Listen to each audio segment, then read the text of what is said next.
তুমি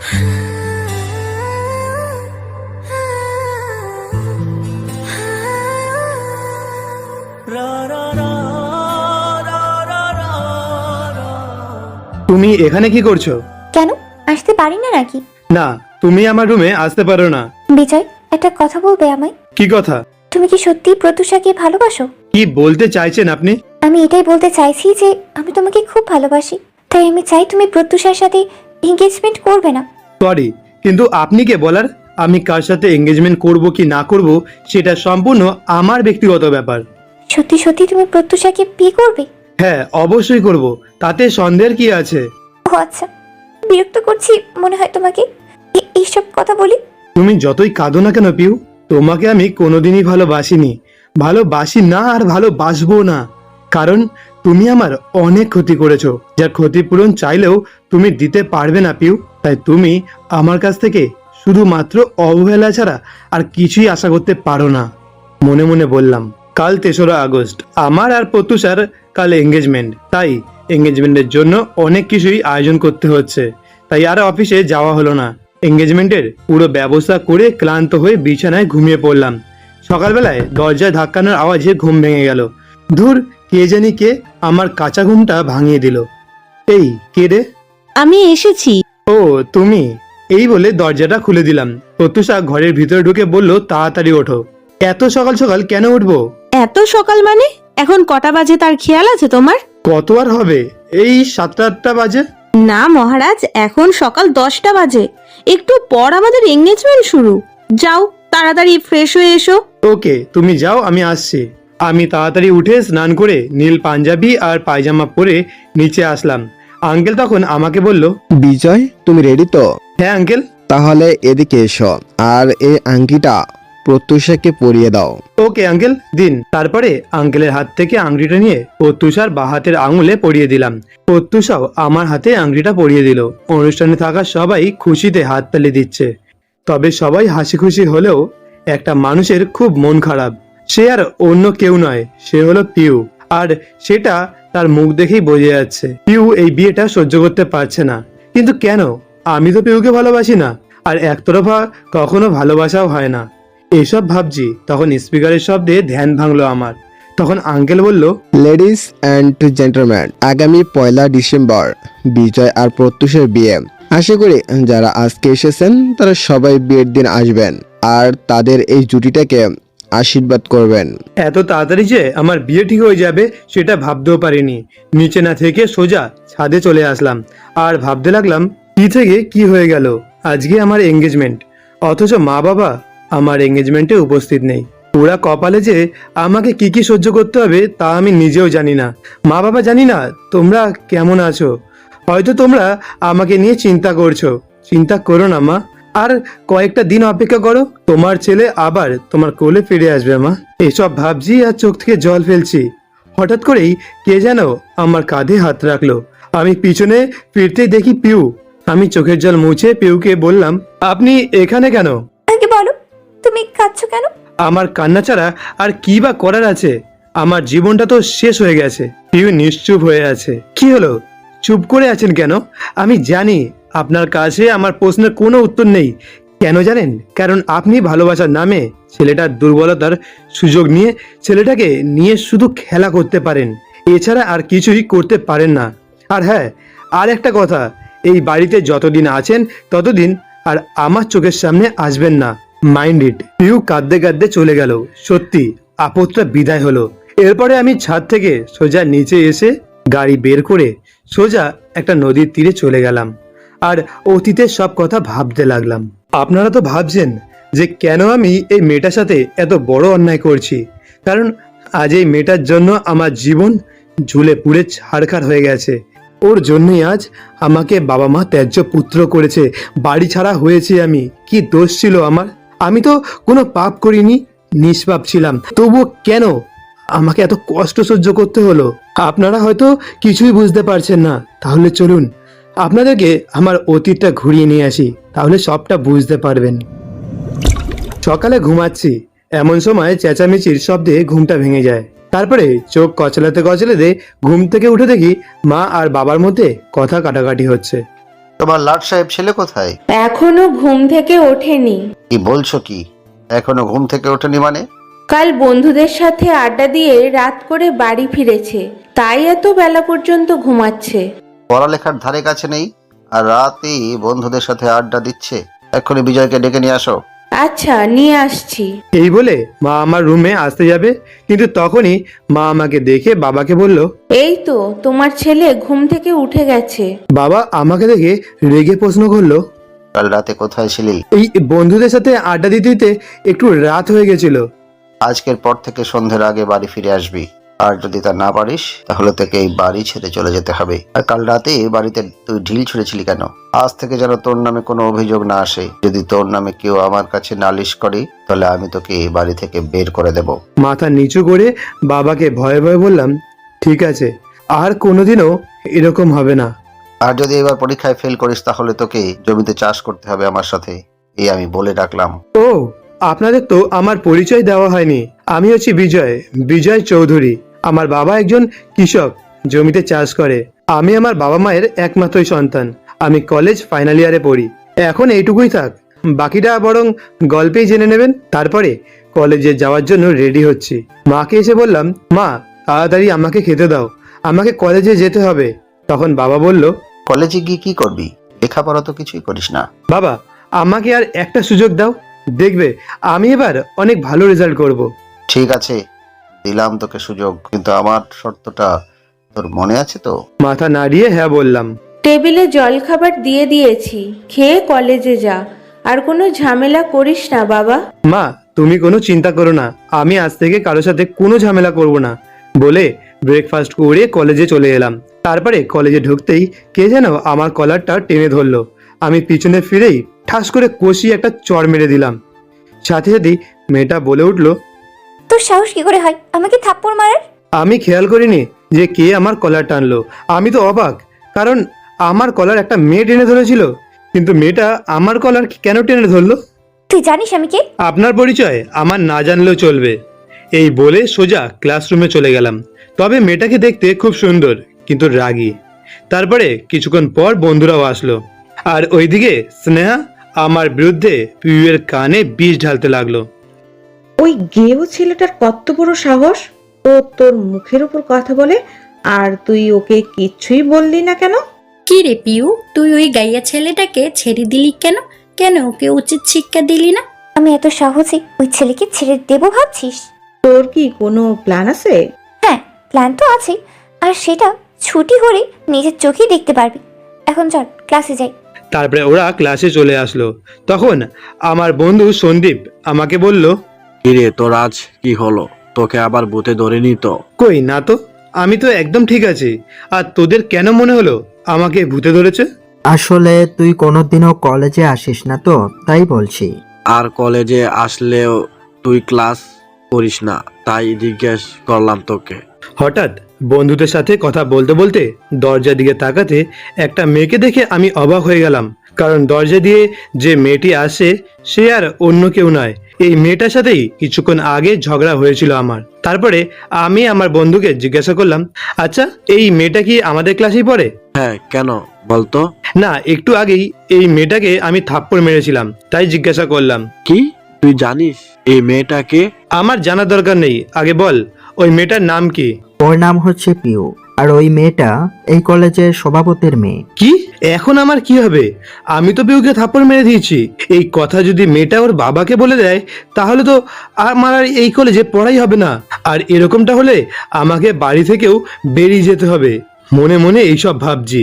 অন্যদিকে PoK pure বান্ধবী স্নেহা বলছে, দেখ পিউ, ওই ছেলেটা আমাদের সাথেই পড়ে। তাহলে তো আমার আরো সুবিধাই হলো।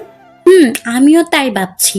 তারপরে দেখি স্যার ক্লাসে এসে আমাকে দেখে বলল, আজ আমি ক্লাসে কয়েকটা এলিয়েন দেখতে পাচ্ছি, তোমরাও কি দেখতে পাচ্ছ? আমাকে উদ্দেশ্য করে স্যার এই কথাটা বলল, কারণ এর আগে কলেজে আসলেও আমি কখনোই ক্লাস করিনি। তাই আমাকে ক্লাসে দেখে স্যার অবাক হয়ে গেল। আমি স্যারকে বললাম, স্যার এখানে তো কোনো এলিয়েন নেই। তোমাকে দেখেই তো আমার এলিয়েন মনে হচ্ছে। আর এতদিন পর কি জন্য ক্লাস করতে এসেছো? 1 মাস পরেই তো পরীক্ষা, একেবারে পরীক্ষা দিতে আসলেই তো হতো। আসলে স্যার আজ থেকে আমি ভালো ছেলে হয়ে গেছি, আর এবার থেকে আমি নিয়মিত ক্লাস করব। আমার কথা শুনে সবাই অবাক হয়ে গেল, আর সব থেকে বেশি অবাক হলো স্যার, আর আমার বন্ধুরাও অবাক হয়ে গেল, কারণ তারা ভাবতেও পারেনি যে আমি আজ থেকে ক্লাস করব।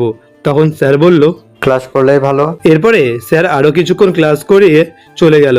তারপরে সব ক্লাস করেই যখন বন্ধুদেরকে নিয়ে গেট দিয়ে বাইরে যেতে যাব, তখনই শুনতে পেলাম কে যেন আমাকে গৃহভূত বলে ডাকছে। ওই কেউ ভূত? আমি পিছনে ফিরে দেখি পিউ আমাকে ডাকছে। একটু অবাক হয়ে বললাম, আমাকে ডাকছিলেন আপনি? এখানে তুই ছাড়া আর কি আছে? আচ্ছা আসছি, এই বলে বন্ধুদের নিয়ে পিউয়ের কাছে গেলাম। ও, তোরা এখান থেকে যা, আর শুধু তুই এখানে থাক। আমরা কেন যাব এখান থেকে? আমি যেতে বলেছি মানে তোদের যেতে হবে, নয়তো অন্য ব্যবস্থা করব তোদের। আচ্ছা চলে যাচ্ছি। আমার বন্ধুরা পিউয়ের ভয়ে ওখান থেকে চলে গেল। আর তারপরে পিউ আমাকে জিজ্ঞাসা করলো, এই তোর নাম কি? আমার নাম বিজয়, আপনি আমাকে কি জন্য ডাকছিলেন সেটা বলেন। কেন, তোকে কি কাজ ছাড়া ডাকা যায় না নাকি? তা নয়, কিন্তু কেন ডাকছিলেন সেটা তো বলবেন। পিউ, ওই ছেলেটা তোর মুখে মুখে কথা বলছে আর তুই সেটা সহ্য করছিস? এই কেউ ভূত, তোর সাহস কি করে হয় আমার মুখে মুখে কথা বলার? এই বলেই ঠাস করে একটা শব্দ হলো। আপনারা কি ভাবছেন থাপ্পড়টা আমার গালে লেগেছে? আপনারাই ঠিকই ভেবেছেন। পিউ আমার গালে রেগে একটা থাপ্পড় বসিয়ে দিল। আর থাপ্পড়ের আওয়াজ শুনে যারা ওই সময় কলেজে ছিল তারা সবাই আমার মুখের দিকে তাকিয়ে আছে, আর আমি গালে হাত দিয়ে দাঁড়িয়ে আছি। আমাকে মারলেন কেন আপনি? আবার আমার মুখে মুখে কথা? সরি আপু। আবার ঠাস করে একটা আমাকে চড় মারলো। এই বড়লোকের মেয়েরা গরিবদের ভাবেটা কি? গরিব বলে কি আমাদের কোনো দাম নেই? আমাদের কি কোনো ফিলিংস নেই? আমরা তো মানুষ। এইসব ভাবতে ভাবতে পিউকে প্রশ্ন করলাম, আপনি আবার আমার গায়ে হাত তুললেন কেন? আজ থেকে আমায় ম্যাডাম বলে ডাকবি, বুঝেছিস? কি বলে ডাকবি বল? ম্যাডাম বলে ডাকবো? এই তো, গুড বাই। আর শোন, কাল সকালে তাড়াতাড়ি আসবি। Okay madam. তারপরে পিউর কাছ থেকে বিদায় নিয়ে সোজা চলে এলাম বাড়িতে। তারপরে ফ্রেশ হয়ে মাকে বললাম, মা আমার খুব খিদে পেয়েছে, খেতে দাও। আচ্ছা, তুই খাবার টেবিলে বস, আমি খাবার দিচ্ছি। তারপরে খাবার খেয়ে রুমে গিয়ে শুয়ে পড়লাম।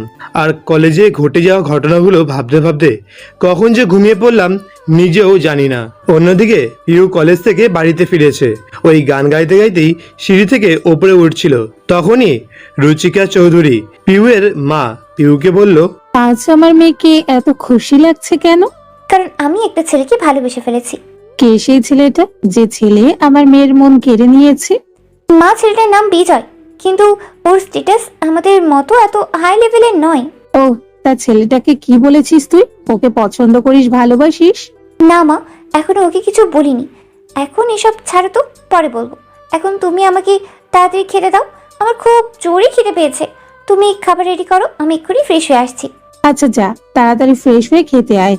তারপরে পিউ ফ্রেশ হয়ে খাবার খেয়ে রুমে গিয়ে বিশ্রাম নেয়। আর বিজয়ের কথা মনে মনে ভাবতে থাকে আর মুচকি মুচকি হাসে। আর এইদিকে আমার চোখের পাতা বন্ধ হতে না হতেই ফোনে কল চলে আসলো। আর আমি ঘুমের ঘোরে কলটা রিসিভ করলাম। বিজয়, তুই কোথায় আছিস? আজ আসবি না? আমি তো ঘুমাচ্ছি। কি? আচ্ছা, তুই রফিক আঙ্কেলের চায়ের দোকানে চলে আয়। কেন বলতো, কোনো সমস্যা হয়েছে নাকি? আরে না, আজ আড্ডা দিবি না? আমি তো আড্ডা দেওয়ার জন্যই কল করেছি। সরি রে, আজ থেকে আর আমি আড্ডা দিতে যাব না। আচ্ছা বিজয়, তুই কি সেই আমাদের বন্ধু বিজয় নাকি অন্য কেউ? কেন বলতো, এরকম কেন বলছিস? না, ভূতের মুখে রাম নাম শুনতে পাচ্ছি, তাই তো বললাম আর কি। রাম নামের কি আছে? আমরা তো আড্ডা দিয়ে কত সময় নষ্ট করে ফেলেছি এমনিতেই। আজ এখন সামনেই পরীক্ষা, তাই ভাবলাম ভালোভাবে পরীক্ষা দেওয়ার প্রস্তুতি নিতে হবে। আচ্ছা ঠিক আছে, তোকে হাসতে হবে না। এরপরে বই নিয়ে পড়তে বসলাম। তারপরে 10টার দিকে মা খাওয়ার জন্য ডাক দিল। তারপরে ডিনার করে ঘুমিয়ে পড়লাম। পরের দিনে সকালে ঘুম থেকে উঠে ফ্রেশ হয়ে ব্রেকফাস্ট করে কলেজে গেলাম। আর কলেজে গিয়ে তো আমি অবাক, কারণ পিউ আজ শাড়ি পরে কলেজে এসেছে। মনে হচ্ছে স্বর্গ থেকে অপ্সরা নেমে এসেছে। ছি, আমি এসব কি ভাবছি? ও কোথায় আর আমি কোথায়? ওরা বড়লোক আর আমরা কত গরিব, ওদের সাথে আমাদের মানায় না। এইসব ভাবতে ভাবতে আমি ক্লাসে চলে আসলাম। আর অন্যদিকে পিউ বলল, আজ ওই কেউ ভূতটা আসেনি নাকি? জানি না রে। আচ্ছা চল, ক্লাসের সময় হয়ে গিয়েছে, ক্লাসে যাই। হ্যাঁ চল। পিউ আর শ্রুতি ক্লাসে ঢুকে নিজের সিটে গিয়ে বসলো। আর এদিকে ওদিকে তাকাচ্ছে। ওর চোখ দুটো আমাকেই খুঁজছে। পিউকে দেখে শ্রুতি বলল, এই পিউ, তুই কাকে খুঁজছিস রে? আর ওই কেউ ভূতটা আসেনি নাকি আজ? তারপরে হঠাৎ পিউয়ের আমার দিকে চোখ পড়তেই বলে উঠলো, দেখ শ্রুতি, ওই গেহভূতটা কলেজে এসেছে, কিন্তু আমার সাথে দেখা করেনি। এর একটা বিহিত করতে হবে এবার। ঠিকই বলেছিস। ক্লাস শেষ হোক, তারপর ওকে মজা বোঝাচ্ছি। এদিকে আমি ক্লাসে এসেই বন্ধুদের পাশে বসে গেলাম। সন্দীপ আমাকে বলল, কিরে বন্ধু, তোর কি অবস্থা? আমি তো ভালোই আছি, তোরা কেমন আছিস? আমরাও ভালো আছি। তারপরে ক্লাসে স্যার চলে আসলেন। স্যার কিছু নোট লিখিয়ে দিলেন আর বললেন, কাল তোমাদের এই বিষয়ের উপরে ক্লাস টেস্ট নেওয়া হবে, সবাই ভালোভাবে প্রস্তুতি নিয়ে আসবে। তারপরে স্যার আরও কিছুক্ষণ ক্লাস করে চলে গেলেন। এরপরে একে একে সব ক্লাস করলাম। ক্লাস শেষ করার পরে কলেজের থেকে বেরিয়ে যাব, ঠিক তখনই দেখলাম পিউ গেটের সামনে দাঁড়িয়ে আছে। আমি পিউকে না দেখার ভান করে এগিয়ে গেলাম। ঠিক তখনই পিউ আমাকে বলল, ওই গেহভূত, তোকে বলেছিলাম না সকালে আমার সাথে দেখা করতে? সরি, আসলে ভুলে গেছিলাম আমি। কাল সকালে আসার পর আমার সাথে দেখা করে তারপর ক্লাসে যাবি, বুঝেছিস? ঠিক আছে। এখন তুই যেতে পারিস। আচ্ছা, যাচ্ছি তাহলে। এই বলে বন্ধুদেরকে নিয়ে চলে আসলাম। মাঝপথে রাজ বলল, আচ্ছা বিজয়, ওই পিউ তোর পেছনে এভাবে লেগে আছে কেন বলতো? এর উত্তরটা আমাকে দিতে হলো না, সন্দীপ সবটাই খুলে বলে দিল। আরে ওই দিন বিজয় পিউকে থাপ্পড় মারলো না, হয়তো আর বদলা নেওয়ার প্ল্যান করছে পিউ। মনে মনে বললাম, এই রে, এরা কিভাবে জানলো আমি পিউকে থাপ্পড় মেরেছিলাম? আরে এমনিতেই আমি ভয়ে আছি, আর তার উপরে তুই আমাকে আরো ভয় দেখাচ্ছিস। কোথায় আমার মনে সাহস জোগাবি তা না করে উল্টে আমায় ভয় দেখাচ্ছিস আরো। তোরা কি আদৌ আমার বন্ধু নাকি শত্রু তা আজও আমি জানতে পারলাম না। আর এইসব বাদ দে তো, কাল সে টেস্ট পরীক্ষা হবে, সেই নিয়ে কিছু ভেবেছিস? যা হবে কাল দেখা যাবে। আচ্ছা, এখন আমি যাই। ভালোভাবে কালকে পরীক্ষার প্রস্তুতি নিস তোরা। ওদের সাথে কথা বলতে বলতে বাড়িতে চলে আসলাম। বাড়িতে ঢুকে মাকে বললাম, মা, আমার খুব খিদে পেয়েছে, আমাকে খেতে দাও। আচ্ছা, তুই ফ্রেশ হয়ে আয়, আমি খাবার দিচ্ছি। তারপরে আমি ফ্রেশ হতে চলে গেলাম। আর অন্যদিকে স্নেহা পিউকে বলল, পিউ, তুই ওই গেহভূতটাকে সব সময় ছেড়ে দিস কেন বলতো আমাকে?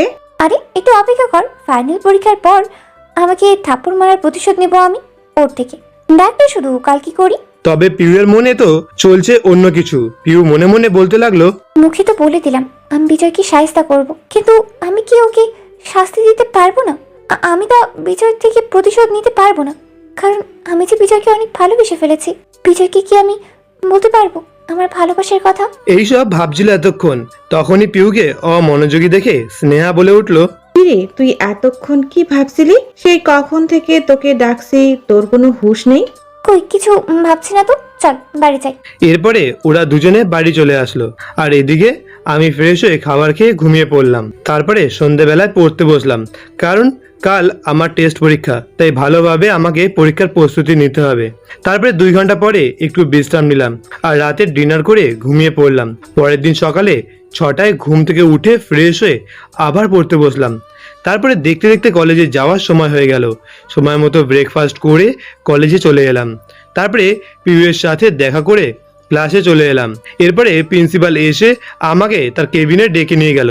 তারপরে স্যার যা বলল তা শুনে তো আমার পায়ের নিচের মাটি সরে গেল। তারপরে আমি কলেজে এসে সোজা পিউয়ের কাছে চলে গেলাম। বাহ, আজ তুই নিজে থেকে আমার কাছে চলে এলি, যাক ভালোই হয়েছে। হ্যাঁ বলুন ম্যাডাম, আমাকে কেন ডাকছিলেন? কেন ডেকেছি তার জন্য কি তোকে আমার কারণ বলে দিতে হবে নাকি? এই বলে সে আমার 2 গালে 2টো থাপ্পড় মারলো। থাপ্পড়টা এত জোরে মেরেছে যে আমার 2 গালে ঠোঁট কেটে রক্ত বেরোচ্ছে আর খুব জ্বালা করছে। তবু ব্যথা মুখ বুঝে সহ্য করলাম, কারণ এখন কিছু বললে হিতে বিপরীত হবে। তার চেয়ে ভালো আমি চুপ করে থাকি।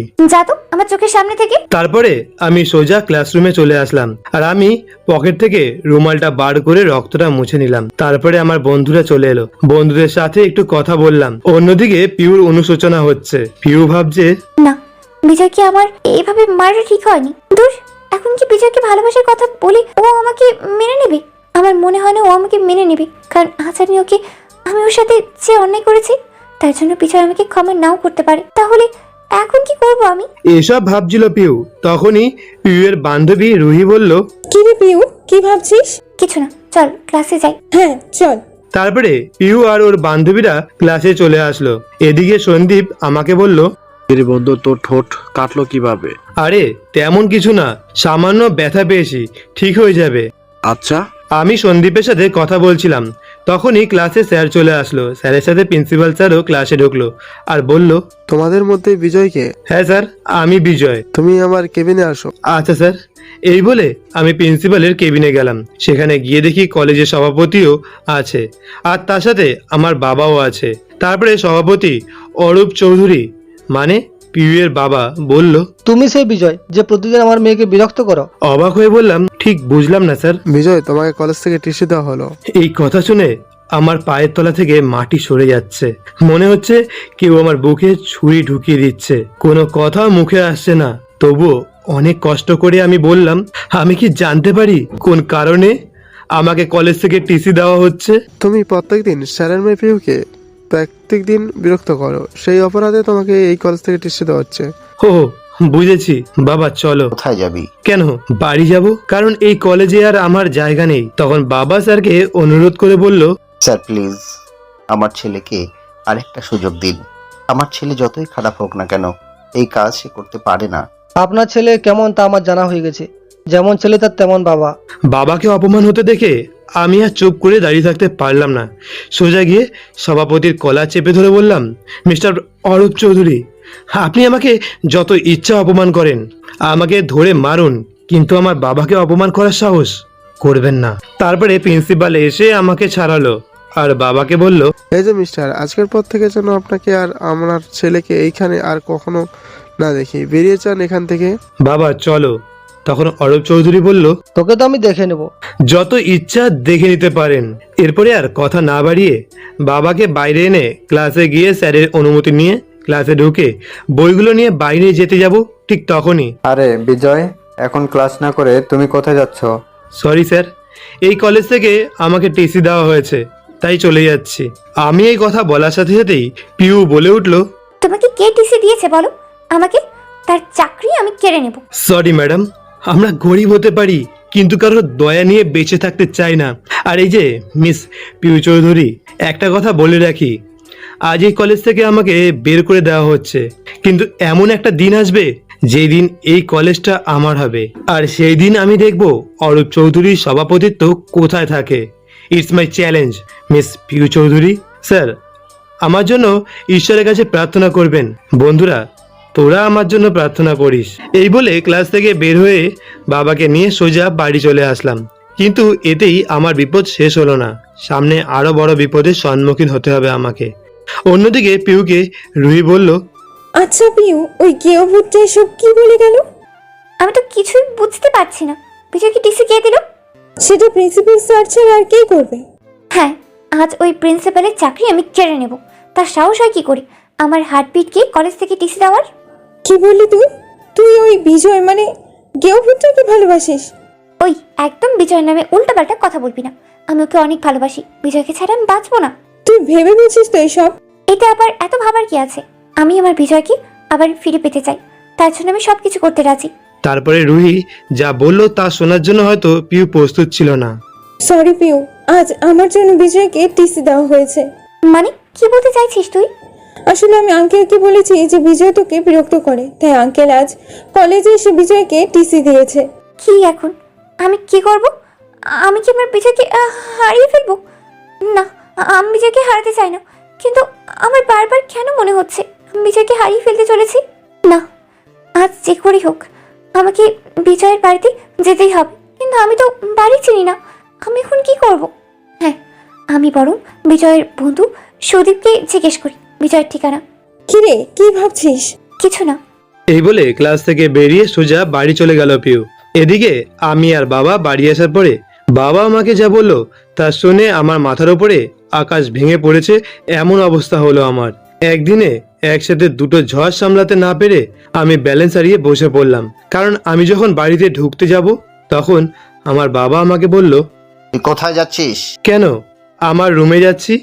তুই আর এই বাড়ির কেউ নস। কি বলছো এসব বাবা?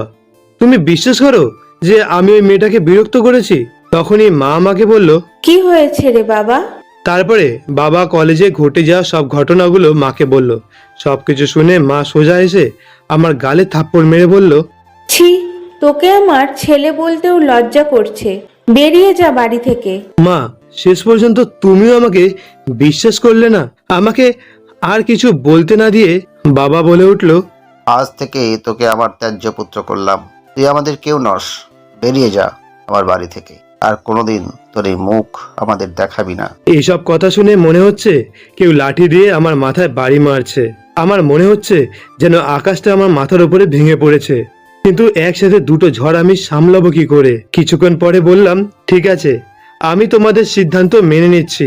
আমি আর কোনোদিনও এই বাড়িতে আসবো না, চলে যাচ্ছি। ভালো থেকো বাবা মা। অন্যদিকে পিউ আমাদের বাড়িতে আসলে আমার মা তাকে বলল, তোমরা কারা মামনি? আমার নাম পিউ। আন্টি, বিজয় আছে? না, বিজয় অনেক আগেই এই বাড়ি ছেড়ে চলে গেছে। কি? বিজয় কোথায় গেছে? কিন্তু তুমি বিজয়ের খোঁজ করছো কেন?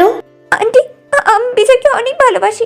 কিন্তু ও তো কোনোদিনও বলেনি যে ও কাউকে পছন্দ করে। আমার ভুলের জন্য বিজয়ের আজ এই অবস্থা হয়েছে। কেন, কি করেছো তুমি? আমার জন্যই আজ বিজয়কে টিসি দেওয়া হয়েছে। তুমি যা করেছো তার কোনো ক্ষমা নেই। তোমার জন্য আমার নির্দোষ ছেলেটা কষ্ট পাচ্ছে। বেরিয়ে যাও আমার বাড়ি থেকে। পিউ আর কিছু বলতে পারলো না, কারণ আমার মা ওর মুখের উপরে দরজা বন্ধ করে দিয়েছে। পিউ মনে মনে ভাবছে, আজ আমার জন্য বিজয়ের এই অবস্থা হয়েছে। বিজয় এখন কোথায় আছে, কি করছে, কে জানে। আচ্ছা, রেল স্টেশনে গিয়ে দেখি, সেখানে বিজয় থাকলেও থাকতে পারে। তারপরে পিউ রেল স্টেশনের দিকে ছুটে যায়, কিন্তু কপাল খারাপ বলে যা হয়, তাই ও আমাকে আর পেল না। তখন পিউ বলল, তাহলে কি আমি বিজয়কে হারিয়ে ফেলতে চলেছি? এদিকে আমি আমার সব সার্টিফিকেট, মোবাইল আর কিছু জমানো টাকা সমস্ত কিছু গুছিয়ে নিয়ে বেরিয়ে পড়লাম অজানা রাস্তায় পাড়ি দিতে। নিজে নিজেকেই বললাম, জানি না কোথায় এই রাস্তার সমাপ্তি হবে, জানি না এখন কোথায় থাকবো, কি হবে। তারপরে এসব ভাবতে ভাবতে হাঁটতে হাঁটতে রেল স্টেশনে চলে গেলাম। ট্রেনের জন্য অপেক্ষা করছি। অবশেষে অপেক্ষার সমাপ্তি ঘটে স্টেশনে থাকা ঢাকাগামী ট্রেনটায় উঠে পড়লাম। এরপরে ট্রেনটাও নিজের মতো করে যেতে লাগলো, আর আমি বাইরের দৃশ্য উপভোগ করতে লাগলাম। আর কিছুক্ষণ আগেই ঘটে যাওয়া ঘটনাগুলো তো ভাবছি, কি থেকে যে কি হয়ে গেল। এসব তো হওয়ারই ছিল না, কিন্তু যা হওয়ার তা তো হবেই, কারণ এটাই তো নিয়তির খেলা। নিয়তির খেলা হিসাবে আমাকে তো তার মেনে নিতেই হবে। এসব ভাবতে ভাবতেই অজান্তেই আমার চোখে জল চলে আসলো। দেখতে দেখতে সন্ধ্যা হয়ে গেল। 8টার দিকে ট্রেনটা স্টেশনে থামলো। আমি স্টেশনে নেমে মোবাইল থেকে সিমটা খুলে ফেললাম আর নতুন সিম ফোনে ঢুকিয়ে নিলাম। তারপরে একটা দোকানে ঢুকে রাতের খাবারটা খেয়ে নিলাম। খাবার খেয়ে আনমনে ফুটপাথ দিয়ে হেঁটে যাচ্ছি। রাতের অন্ধকারে চাঁদের জ্যোৎস্নার আলোয় যেন রাস্তা সৌন্দর্যের শোভা পেল। এভাবে হাঁটতে হাঁটতে কিছু দূর গিয়ে মোবাইলটা হাতে নিয়ে দেখি রাত 12টা বেজে গেছে, আর ফোনে মাত্র 6% চার্জ আছে। আশেপাশে তাকিয়ে দেখি গোটা রাস্তায় ফাঁকা, শুধু আমি একাই রাস্তায় হাঁটছি আর জ্যোৎস্নার রাতের সৌন্দর্য উপভোগ করছি। কিন্তু এই সৌন্দর্য যে এখন আর আমার ভালো লাগে না, কারণ আমি আমার প্রিয় দুটো জিনিসকে হারিয়ে ফেললাম। কিন্তু কি করব, এখন আর এসব চিন্তা করেও কোনো লাভ নেই। এখন আমি শুধুই আমার কেরিয়ার নিয়ে ভাবছি। হঠাৎ দেখি কয়েকজন ছেলে একটা লোকের সাথে ধস্তাধস্তি করছে। আমি বাধা দিতে গেলেই ওরা আমার পেটে ছুরি ঢুকিয়ে দিল আর পালিয়ে যায়। এরপরে আর কিছুই মনে নেই আমার। তারপরে যখন আমি চোখ খুললাম, তখন দেখলাম যে মানুষটাকে বাঁচাতে গিয়ে আমি আঘাত পেয়েছি, সেই লোকটি আর একটি মেয়ে আমার পাশে বসে আছে। হয়তো তারই মেয়ে হবে। লোকটি আমাকে চোখ খুলতে দেখে বলল, বাবা, এখন তোমার কেমন লাগছে? ভালো, কিন্তু একটু ব্যথা আছে। আস্তে আস্তে ঠিক হয়ে যাবে। আচ্ছা বাবা, তোমার নাম কি? আমার নাম বিজয়। আর আপনি কে আঙ্কেল? আমার নাম সৌগত সেন, প্রত্যুষা গ্রুপ অফ ইন্ডাস্ট্রিজের মালিক আমি। মেয়েটাকে উদ্দেশ্য করে বললাম, আর ইনি কে? তখন মেয়েটি বলল, আমি প্রত্যুষা সেন। আচ্ছা, তোমার বাবা মার নাম্বারটা দাও। আর তুমি কোথায় থাকো বলো? আমার তো কেউ নেই আঙ্কেল, আর আমি কাল রাতে ঢাকায় এসেছি। সত্যিটা আর ওদেরকে বললাম না। কে বলেছে তোমার কেউ নেই? আজ থেকে তুমি আমাদের সাথে থাকবে। আঙ্কেল, আপনারা আমার জন্য অনেক কিছু করেছেন। আপনাদের এই ঋণ আমি কোনোভাবেই শোধ করতে পারবো না। কিসের ঋণ? বাবার কাছে ছেলের কোনো ঋণ থাকে না। আজ থেকে তুমি আমার সাথে থাকবে। না আঙ্কেল, এরকমটা হয় না। আমাকে আর কিছু বলতে না দিয়ে আঙ্কেল বলল, তুমি আমাদের সাথে থাকবে, ব্যাস। আমি আর কিছু শুনতে চাই না। না, এটা কি করে হয়? কোনো না, আমি শুনবো না। তুমি আমাদের সাথে থাকবে, ব্যাস। ওনাদের জোরাজুরিতে আমি ওদের সাথে যেতে রাজি হলাম। আঙ্কেল ডাক্তারের কাছে গিয়ে বললেন, ডাক্তারবাবু, আমরা কি বিজয়কে আমাদের সাথে বাড়ি নিয়ে যেতে পারি? নিয়ে যেতে পারবেন, কিন্তু ওনাকে কয়েকদিন রেস্ট নিতে হবে। ঠিক আছে ডাক্তারবাবু। তখন প্রত্যুষা আমার এক হাত ধরে আমাকে বলল। আচ্ছা, আপনার এখন কেমন লাগছে? আমি হাত ছাড়িয়ে নিয়ে বললাম, অনেকটাই ভালো আছি। হাত ছাড়িয়ে নিলেন কেন? প্রত্যুষার প্রশ্নের কোনো উত্তর না দিয়ে চুপ করে আছি। কি হলো, চুপ করে আছেন কেন? তখন সেখানে আঙ্কেল আসলো, আর আঙ্কেল প্রত্যুষাকে জিজ্ঞাসা করলো, বাবা, আমরা বিজয়কে কবে বাড়ি নিয়ে যেতে পারবো? আজই আমরা ওকে বাড়ি নিয়ে যেতে পারবো। এই কথা শুনে প্রত্যুষা আঙ্কেলকে জড়িয়ে ধরে বলল, সত্যি বলছো বাবা? আমরা আজই ওকে নিয়ে যেতে পারবো? আরে হ্যাঁ, সত্যি। কিন্তু আমি বুঝলাম না, আমি ওদের বাড়ি যাব বলে এই মেয়েটা এত খুশি হচ্ছে কেন? আমার মেয়েটার হাব্বা ভালো ঠেকছে না। তখনই আঙ্কেল আমাকে বলল, তুমি এখনই রেডি হয়ে নাও। আমি পকেটে হাত দিয়ে দেখলাম মোবাইলটা পকেটে নেই। আমি আঙ্কেলকে বললাম, আঙ্কেল একটা কথা বলবো? হ্যাঁ বলো, অনুমতি নেওয়ার কোনো প্রয়োজন নেই। আমার মোবাইলটা। আর কিছু বলতে না দিয়েই প্রত্যুষা মোবাইলটা দিয়ে বলল, এই নাও তোমার মোবাইল। আমি মোবাইলটা হাতে নিতেই অবাক হয়ে যাই, কারণ ফোনে 100% চার্জ রয়েছে। এর সাথেই দেখি আমার মোবাইলের ওয়ালপেপারে প্রত্যুষার পিকচার, কিন্তু এ নিজের ছবি আমার মোবাইলের ওয়ালপেপারে কেন সেট করলো? আমি প্রত্যুষার দিকে তাকালে দেখি ও চুপি চুপি হাসছে, কিন্তু আমার মাথায় তো কিছুই ঢুকছে না। এই মেয়েটার মতলবটা আসলে কি? আমি আর কিছু না ভেবে আঙ্কেলকে বললাম, আঙ্কেল আমি রেডি হয়ে গেছি।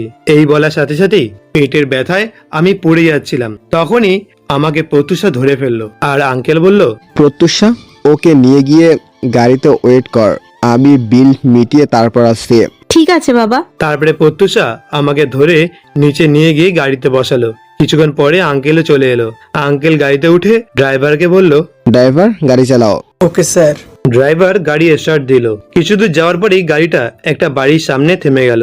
তখন প্রত্যুষা আমাকে ধরে বাড়ির ভিতরে নিয়ে গেল, তারপরে একটা রুমে নিয়ে গিয়ে বসালো, আর প্রত্যুষা বাইরে চলে গেল। আর আমি খাটে বসে এদিক ওদিকে চোখ বুলাতে লাগলাম। রুমটা খুবই সুন্দর করে গোছানো, আর চারিদিকে প্রত্যুষার ছবি লাগানো। তার মানে হয়তো এটাই প্রত্যুষার রুম। কিন্তু প্রত্যুষা আমাকে ও রুমে আনলো কেন? এইসব ভাবছি। ভাবতে ভাবতেই হঠাৎ আমার খুব মাথায় যন্ত্রণা শুরু হচ্ছে, তাই শুয়ে পড়লাম আর বাবা মায়ের কথা ভাবছি। হঠাৎ খেয়াল করলাম চোখ থেকে জল বেরিয়ে গেছে।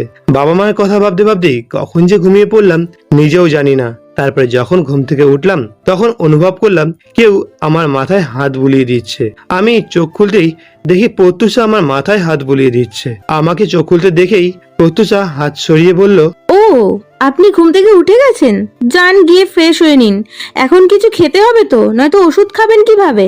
আমি অসহায় দৃষ্টিতে তাকিয়ে আছি, কেননা আমি এখন হাঁটতে চাইলেই এখনই পড়ে যাব, কারণ হাঁটতে গেলে আমার পেটে ব্যথা হবে। আর তাকিয়ে থাকা দেখে প্রত্যুষা বলল, ও, আমি তো ভুলেই গেছিলাম, আপনি ভালো মতো হাঁটতে পারছেন না।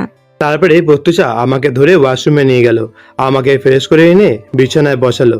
তারপরে আবার প্রত্যুষা বাইরে চলে গেল। কিছুক্ষণ পরে কিছু খাবার নিয়ে এলো আর আমার পাশে এসে বসলো। প্রত্যুষা খাবারগুলো বেড়ে আমাকে খাইয়ে দিতে চাইলো। আমি বাধা দিতে চাইলাম, কিন্তু আমার বাধা না মেনে আমাকে খাইয়ে দিতে লাগলো। খাওয়া শেষ হয়ে গেলে আমাকে ওষুধ খাইয়ে দিয়ে আবার চলে গেল। এভাবেই কয়েকটা দিন কাটলো। এখন আমি অনেকটাই সুস্থ। এই কয়েকদিনে প্রত্যুষা আমার অনেক খেয়াল রেখেছে। অন্যদিকে পিউ আমার দেখা না পেয়ে দরজা বন্ধ করে কান্না করতে করতে বলতে থাকে, বিজয়, তুমি কোথায় হারিয়ে গেলে? তোমাকে পাওয়ার আগেই তো আমি তোমাকে হারিয়ে ফেললাম। জানি না আর কোনোদিনও তোমার দেখা পাবো কিনা, তবু আমার দৃঢ় বিশ্বাস তুমি আবার আমার কাছে ফিরে আসবে। কিন্তু কবে ফিরে আসবে তুমি? পিউ এসব ভাবছে। তখনই পিউয়ের মা দরজার কড়া নেড়ে বলল, পিউ, আর কতদিন এভাবে থাকবি? আয় কিছু খেয়ে নে। তুই না খেলে কি বিজয় তোর কাছে ফিরে আসবে? মা, আমি এখন কি করব? আমি যে বিজয়কে অনেক ভালোবেসে ফেলেছি। তোর ভালোবাসা যদি সত্যিই হয় তাহলে দেখবি বিজয় ঠিক তোর কাছে ফিরে আসবে। তাই যেন হয় মা। হ্যাঁ, ঈশ্বরের কাছে ঠিক প্রার্থনা করব আমি, যাতে বিজয় তোর কাছে ফিরে আসে। এবার দরজাটা খোল, খাবারটা খেয়ে নে মা। পিউয়ের মা বলছে পিউকে দরজাটা খুলে দিতে আর খাবারটা খেয়ে ঘুমিয়ে পড়তে। হঠাৎ পিউ স্বপ্ন দেখে। পিউ এর মন খারাপ, তাইও বাড়ি থেকে হাঁটতে হাঁটতে পার্কের দিকে যেতে থাকে। কিছুক্ষণ হাঁটার পরে পার্কে পৌঁছে যায়, কিন্তু পার্কে ঢুকে পিউ দেখে একটা ছেলের কাঁধে একটা মেয়ে মাথা রেখে কথা বলছে দুজনে। পিউ আরো একটু এগিয়ে গিয়ে ভালো করে লক্ষ্য করে দেখে যে সে আসলে ছেলেটাকে চেনে, আর ছেলেটা অন্য কেউ না, ছেলেটা হলো বিজয়, মানে আমি। কিন্তু পিউ পাশে থাকা মেয়েটাকে চিনতে পারে না, তাই পিউ আমার কাছে যখন যায় তখন আমি আর মেয়েটা ওদের থেকে দূরে যেতে থাকি। কিছুক্ষণ যাওয়ার পরেই পিউ দেখে আমি আর ওই মেয়েটা দুজনেই উধাও হয়ে গেছি। পিউ তখনই না বলে চিৎকার করে ঘুম থেকে উঠে পড়ে। পিউয়ের চিৎকারের আওয়াজ শুনে রুচিকা চৌধুরী মানে পিউয়ের মায়ের ঘুম ভেঙে যায়। পিউ চিৎকার করায় তার মা বলল, কি হয়েছে রে মা, চিৎকার করলি কেন? মা, বিজয় আমাকে ছেড়ে চলে গেছে। তুই হয়তো খারাপ স্বপ্ন দেখেছিস, এসব নিয়ে এত ভাবিস না, এখন ঘুমিয়ে পড়। ঠিক আছে মা। পিউ আমার কথা ভাবতে ভাবতে ঘুমিয়ে পড়ে। এদিকে ফ্রেশ হয়ে বের হতেই প্রত্যুষা আমার রুমে আসলো আর আমাকে বলল, চলো ডিনার করতে। হ্যাঁ আপনি যান, আমি আসছি। প্রত্যুষা চলে গেল, আমিও কিছুক্ষণ পরে নিচে চলে এলাম। নিচে এসে চেয়ারে বসলাম। তারপরে প্রত্যুষা প্লেটে খাবার বেড়ে দিল, খেতে লাগলাম। খাওয়ার মাঝে আঙ্কেল বলে উঠলো, বিজয়, তোমার এখন কেমন লাগছে? আঙ্কেল এখন আমি অনেকটা ভালো আছি। তুমি কোন ইয়ারে পড়ো? ইন্টার ফাইনাল ইয়ারের পরীক্ষা দেওয়ার কথা ছিল, কিন্তু দিতে পারিনি। কাল তোমাকে প্রত্যুষার কলেজে ভর্তি করে দেবো। আচ্ছা ঠিক আছে আঙ্কেল। তোমার সার্টিফিকেট গুলো কি আছে তোমার কাছে? হ্যাঁ আছে। প্রত্যুষা, তাহলে কাল বিজয়কে কলেজে নিয়ে গিয়ে ভর্তি করিয়ে দিস। ওকে বাবা। না, তার কোনো দরকার নেই, আমি নিজেই ভর্তি হতে পারবো। আচ্ছা, তোমার যা ভালো মনে হয়। তবে আর একটা কথা ছিল। কি কথা আঙ্কেল, বলুন। এরপরে আঙ্কেল যা বললেন তা শুনে তো আমি প্রচন্ড অবাক হলাম। আঙ্কেল এটা কি বললো? কাল থেকে তুমি আমার সাথে আমার অফিস সামলাবে। আমাকে চেনে না, জানে না, অথচ আমাকে বিশ্বাস করে কোম্পানির দায়িত্ব দিতে চাইছেন। কিন্তু আমি তো এত বড় দায়িত্ব নিতে পারবো না। আঙ্কেল এইসব কি বলছেন? আমার পক্ষে এত বড় দায়িত্ব নেওয়া সম্ভব না। কেন সম্ভব নয় বাবা? কারণ আপনার কোম্পানি সামলানোর মতো যোগ্যতা আমার নেই। কাল থেকে তুমি আমার সাথে আমার অফিসে যাবে, আমার অফিস সামলাবে। কিন্তু এটা কিভাবে হয়? আমাকে আর কোনো কথা না বলতে দিয়ে আঙ্কেল বলে উঠলো, কোনো কিন্তু না, আমি শুনবো না। এখন আমি বলেছি তুমি অফিস সামলাবে, তার মানে সামলাবে। কিন্তু আঙ্কেল আপনি আমাকে চেনেন না, জানেন না, অথচ আমাকে আপনার কোম্পানি সামলানোর দায়িত্ব দিচ্ছেন কেন? কারণ আমি জানি তুমি কোনোদিনও আমার সাথে বিশ্বাসঘাতকতা করবে না, এটা আমার বিশ্বাস। আপনি আমাকে এতটা বিশ্বাস করেন, অথচ কোনোদিন যদি আমি আপনার সাথে ভুল করে বিশ্বাসঘাতকতা করে ফেলি, ঈশ্বর না করুক, তখন কি আমার ক্ষমা হবে? যদি তা ক্ষমার অযোগ্য হয়? আমি জানি তুমি কোনোদিন আমার সাথে বিশ্বাসঘাতকতা করবে না, আর করলেও নিজের ছেলে ভেবে শাস্তি দেব, তারপর আবার আপন করে নেব। আঙ্কেলের বলা কথাগুলো শুনে আমার অজান্তেই আমার চোখ দিয়ে জল গড়িয়ে পড়লো। প্রত্যুষা তা দেখে বলল, কি হলো, তুমি কাঁদছো কেন? মা বাবার কথা মনে পড়ছে তো, তাই হয়তো কান্না পাচ্ছে। আজ যদি তারা থাকতো তাহলে কতই না ভালো হতো। বিজয়, তুমি কি আমাকে এখনো আপন ভাবতে পারোনি? সেটা না আঙ্কেল, আপনি ভুল ভাবছেন। এই বলে আমি খাবার রেখে ছাদে চলে আসলাম। হয়তো মা বাবার কথা মনে পড়ে গেছে, তাই এখান থেকে চলে গেল। আর আঙ্কেল আমাকে এভাবে চলে যেতে দেখে প্রত্যুষাকে জিজ্ঞাসা করলো, হ্যাঁ, হয়তো মন খারাপ হয়েছে, তুই একবার গিয়ে দেখ তো। এখনই যাচ্ছি বাবা। এই বলে প্রত্যুষা খাবার শেষ করে আমার রুমে এসে দেখে আমি নেই। তারপরে ছাদে চলে আসে। আর এদিকে আমি মা বাবার কথা মনে করতে করতে কাঁদতে কাঁদতে বললাম, বাবা মা তোমরা আমাকে ভুল বুঝলে। তোমরা দুনিয়াতে থাকা সত্ত্বেও তোমাদের সাথে আমি কথা বলতে পারছি না, না পারছি তোমাদের সাথে দেখা করতে। কেন বাবা?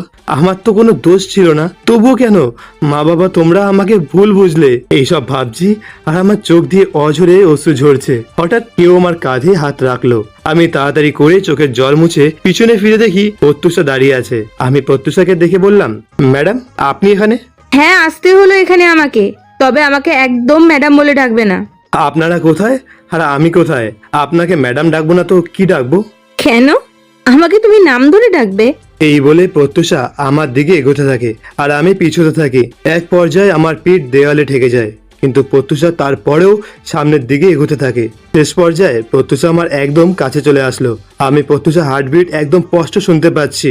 এই প্রথম কোনো মেয়ের এত কাছাকাছি দাঁড়িয়ে আছি আমি। কিন্তু এই মেয়ে করছেটা কি? আমি আর চুপ থাকতে না পেরে বললাম, ম্যাডাম কি করছেন আপনি এটা? বিজয়, একটা কথা বলবো? হ্যাঁ বলেন, কিন্তু তার আগে আপনি একটু দূরে যান আমার থেকে। আচ্ছা, যাচ্ছি যাচ্ছি। তারপরে প্রত্যুষা আমার থেকে এক হাত দূরে সরে দাঁড়ালো। এইবার আপনি বলেন, কি বলবেন আমাকে? আচ্ছা, তোমার কোনো গার্লফ্রেন্ড আছে? কি যে বলেন আপনি! আমার মতো একটা গেঁয়ো ছেলেকে কি কেউ ভালোবাসতে পারে? তাহলে তো আমার রাস্তা একেবারে ক্লিয়ার। আমার তোমাকে আর একটা কথা বলার আছে, কিন্তু কিভাবে যে বলবো কথাটা তুমি হয়তো শুনলে রাগ করবে। রাগ করার মতো কথা বললে তো রাগ করব, তবে আপনি আমাকে বলতে পারেন। আই লাভ ইউ বিজয়। হসপিটালে তোমাকে প্রথম দেখাতেই আমার ভালো লেগে যায়। এই প্রথম আমি কাউকে আমার ভালোবাসার কথা জানালাম। তুমি কি আমাকে তোমার সব দুঃখ কষ্টের ভাগিদার হতে দেবে? প্লিজ তুমি আমায় ফিরিয়ে দিও না। এই মেয়ে বলে কি? আমি ওকে পছন্দ করি, কিন্তু আমার পক্ষে প্রত্যুষাকে ভালোবাসা পসিবল না। বিরক্ত হয়ে বললাম, আপনার মাথা ঠিক আছে তো ম্যাডাম? কেন? আমার মাথা ঠিক থাকবে না কেন? আমার মনে হচ্ছে আপনার মাথা ঠিক নেই। কেন ঠিক নেই? আপনার মাথা ঠিক থাকলে আপনি কখনোই আমাকে ভালোবাসার মতো বোকামি করতেন না। কেন? তোমাকে ভালোবাসা বোকামি নাকি? তা নয়তো কি? আমি কোথায় আর আপনি কোথায়? আমি একজন সাধারণ ছেলে, আর তার থেকে বড় কথা হলো আমি আঙ্কেলের মনে কষ্ট দিতে পারবো না, তাই আমার পক্ষে আপনাকে ভালোবাসা সম্ভব না। আমি এত কিছু শুনতে চাই না বিজয়। তুমি আমাকে ভালোবাসবে কিনা বলো। এবার একটু রাগ দেখিয়ে বললাম, তুমি যদি আমাকে আর একবারও ভালোবাসার কথা বলো, তাহলে আমি কিন্তু এখান থেকে চলে যেতে বাধ্য হব। আমার কথা শুনে প্রত্যুষা ভয় পেয়ে যায়। সে কিছুক্ষণ ভেবে আমাকে বলে, তুমি আমাকে ভালোবেসো না, আমি মেনে নেব, কিন্তু প্লিজ বাড়ি ছেড়ে চলে যেও না, প্লিজ। ওকে, যাব না। তুমি আমাকে নাই ভালোবাসতে পারো, তবে আমরা ফ্রেন্ড তো হতে পারি। ওকে, ডান, বাট অনলি ফ্রেন্ড, আর কিছু না, মনে থাকে যেন। ফ্রেন্ড। সেহেতু আমরা এখন বন্ধু, তাহলে তো আমরা তুমি করে কথা বলতেই পারি। ওকে, সমস্যা নেই ম্যাডাম। আবার madam? Sorry Pratyusha. It's okay, তবে এরপর আর হলে কিন্তু কোনো ক্ষমা পাবে না। ওকে মহারানী। রাত তো অনেক হলো, চলো এবার গিয়ে ঘুমিয়ে পড়ো। ওকে, তুমিও যাও। এই বলে আমি ছাদ থেকে নেমে আমার রুমে চলে গেলাম, কিন্তু প্রত্যুষা ছাদ থেকে নেমে সোজা তার বাবার রুমে চলে যায় আর তার বাবাকে বলে, বাবা আসবো? হ্যাঁ আয় মা, কিন্তু তুই কাঁদছিস কেন? আচ্ছা বাবা, আমি যদি তোমার থেকে কিছু চাই তাহলে তুমি আমাকে দেবে তো? অবশ্যই দেব। আমার মেয়ে আমার কাছে কিছু চেয়েছে আর আমি দেব না, সেটা কখনো হতে পারে? কিন্তু বাবা, এটা অন্য সবকিছুর থেকে একদম আলাদা। আমি যদি আমার ভালোবাসার মানুষকে চাই, তাহলে কি তুমি আমাকে তাকে এনে দিতে পারবে? হ্যাঁ অবশ্যই দেব, কিন্তু সেই ছেলেটাকে যাকে তুই আমার কাছ থেকে চাইছিস? বাবা, তাকে তুমি খুব ভালো করে চেনো। কিন্তু ছেলেটা কে সেটা বলবি তো? যে তোমার প্রাণ বাঁচিয়েছে, আমি তাকেই ভালোবাসি, কিন্তু সে আমাকে ভালোবাসে না।